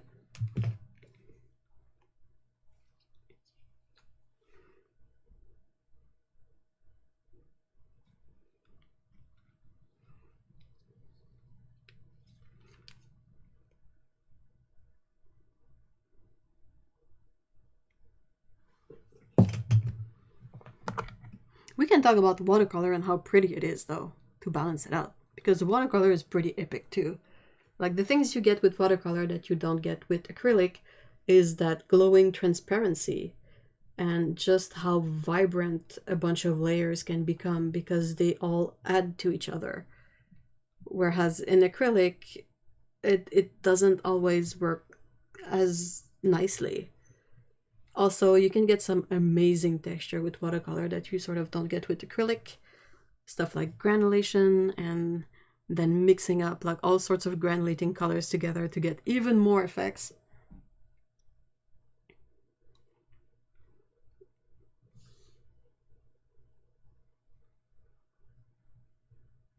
I feel like with watercolor you kind of need, you basically need only 3 color, whereas with acrylic you kind of need 4 because you need that white with acrylic. But watercolor is all about like mixing your color together, but maybe not perfectly, to get a bit of that like the nuances in color that will happen by themselves as the paint settle in the water. Yeah, jewel tones, definitely.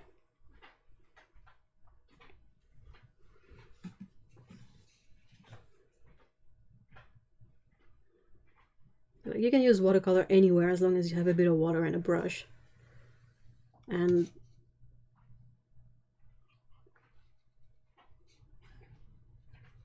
like there's really something to be said for the transparency of the colors and just how much they glow.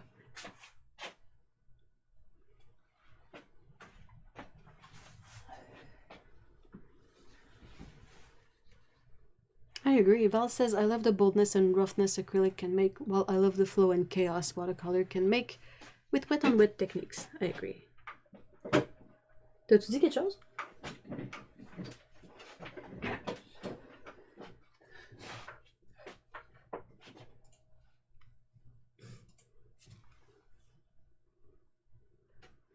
And golden testing, watering down acrylics and stuff. Have my upper pink pussy jacket and dirty.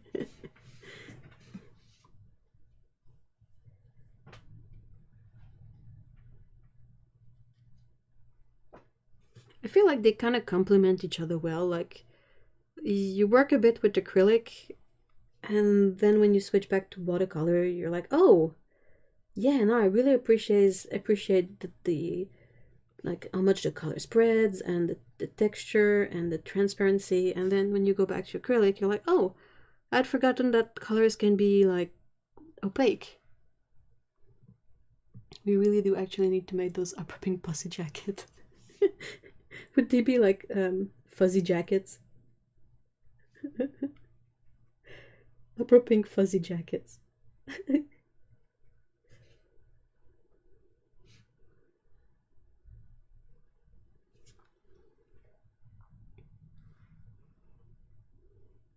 Like the pink lady's jacket from Greece, but upper pink with pigment bitches on the back.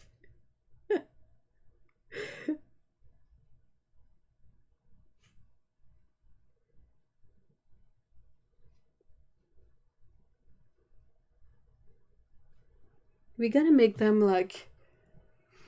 Oh my god, did you say fuzzy jackets? Genius. Sorry. We kind of need to make them like 99% is opera pink, and then like the embroidery is cyan and yellow. So we have our cyan, magenta, yellow, opera pink, pigment bitches, fuzzy jackets.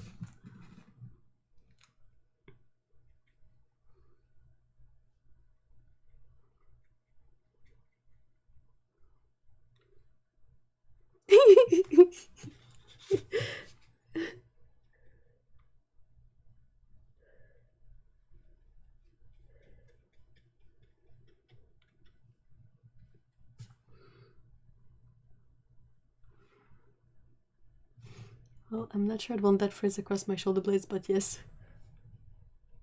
Well, we can make an asterisk at the eye of bitches. And if anyone asks, well, it's for pigment batches. What are you? How dare you?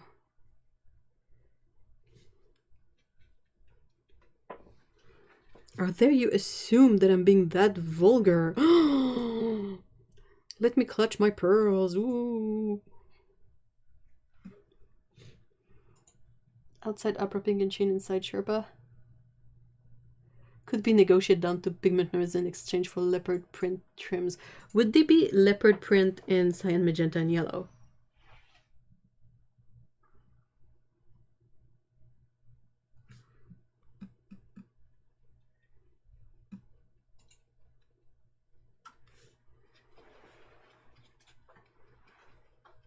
I mean, we could have it like one model is sheen and one model is fuzzy Sherpa.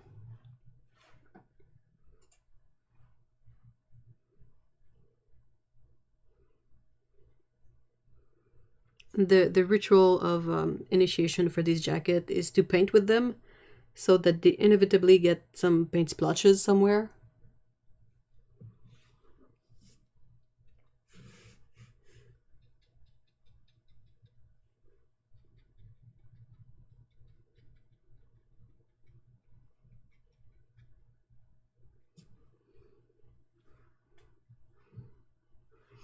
I use pigment nerd constantly. If I refer to someone in the vault chatting with Imson, he's gotten abbreviated down to one of my fellow pigment nerds. To actually just be one of my nerds.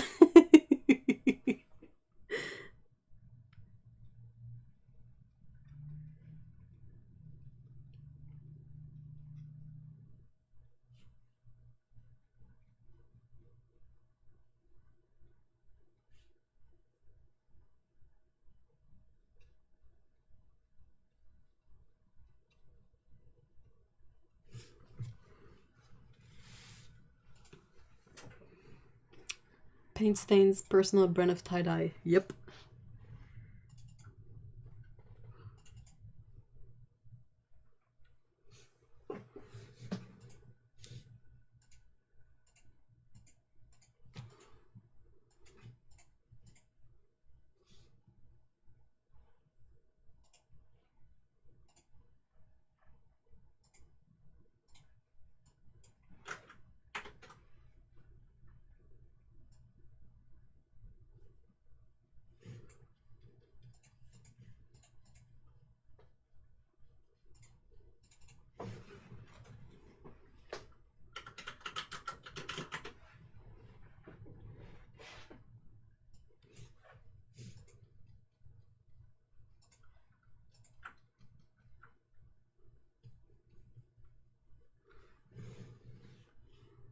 Alright, I think we're mostly done for today. Unless you guys have, like, last minute questions or something.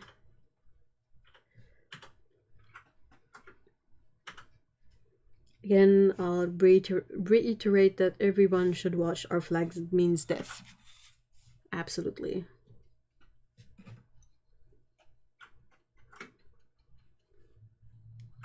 Nobody will pick me up on that, but I'll say it anyway.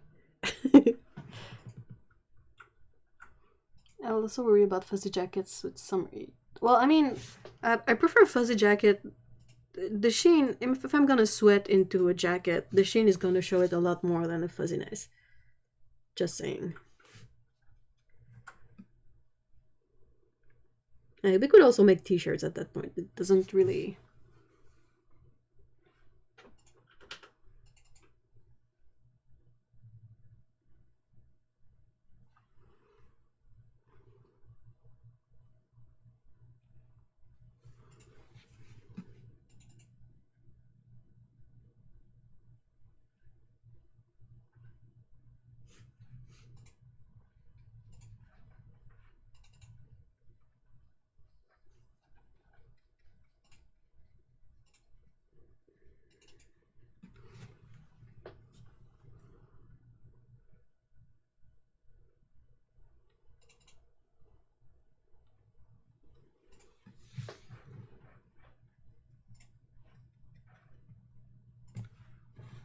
Wait, what?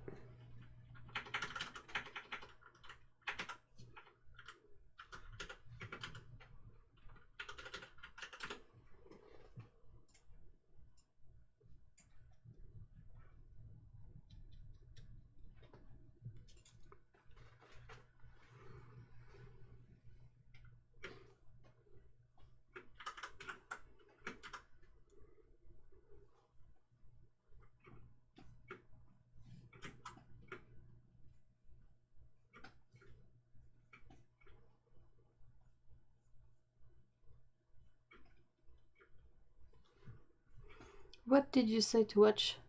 Our Flag Means Death. It's on HBO. It's a really silly romantic comedy featuring pirates.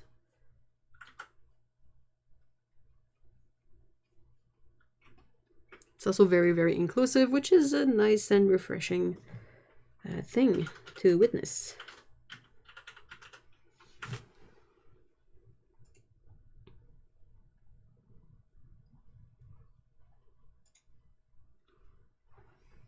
Oh, okay, that makes much more sense.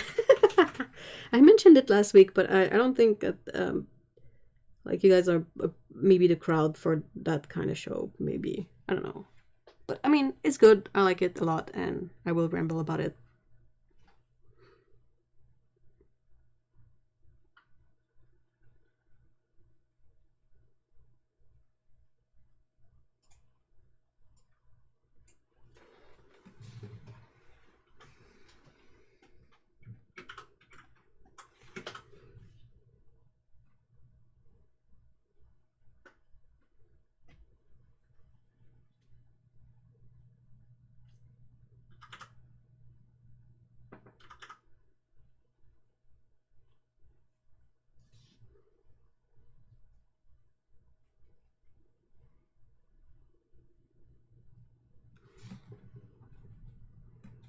Earlier today, I watched a video how Hollywood perpetuates toxic behaviors through its rom-coms.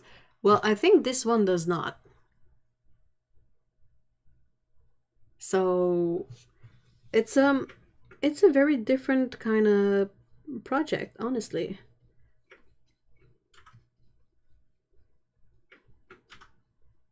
It's very different.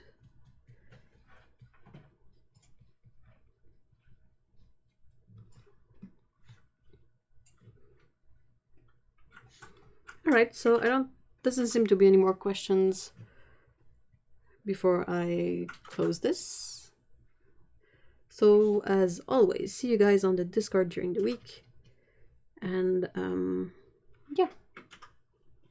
It sounds very saffron. It is. If you're curious about it, Jinja, I put the trailer on the live stream after party channel.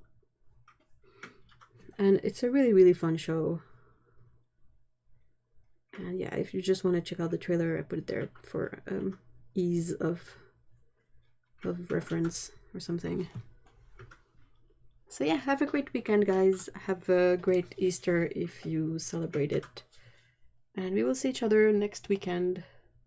Same time, same place. possibly same stuff, but you know. If you ever have suggestions for live stream stuff, you can also like comment about it on the Discord. Like suggestions are welcome, not necessary, but welcome if you have any. So, alright guys, have a great weekend. Bye bye.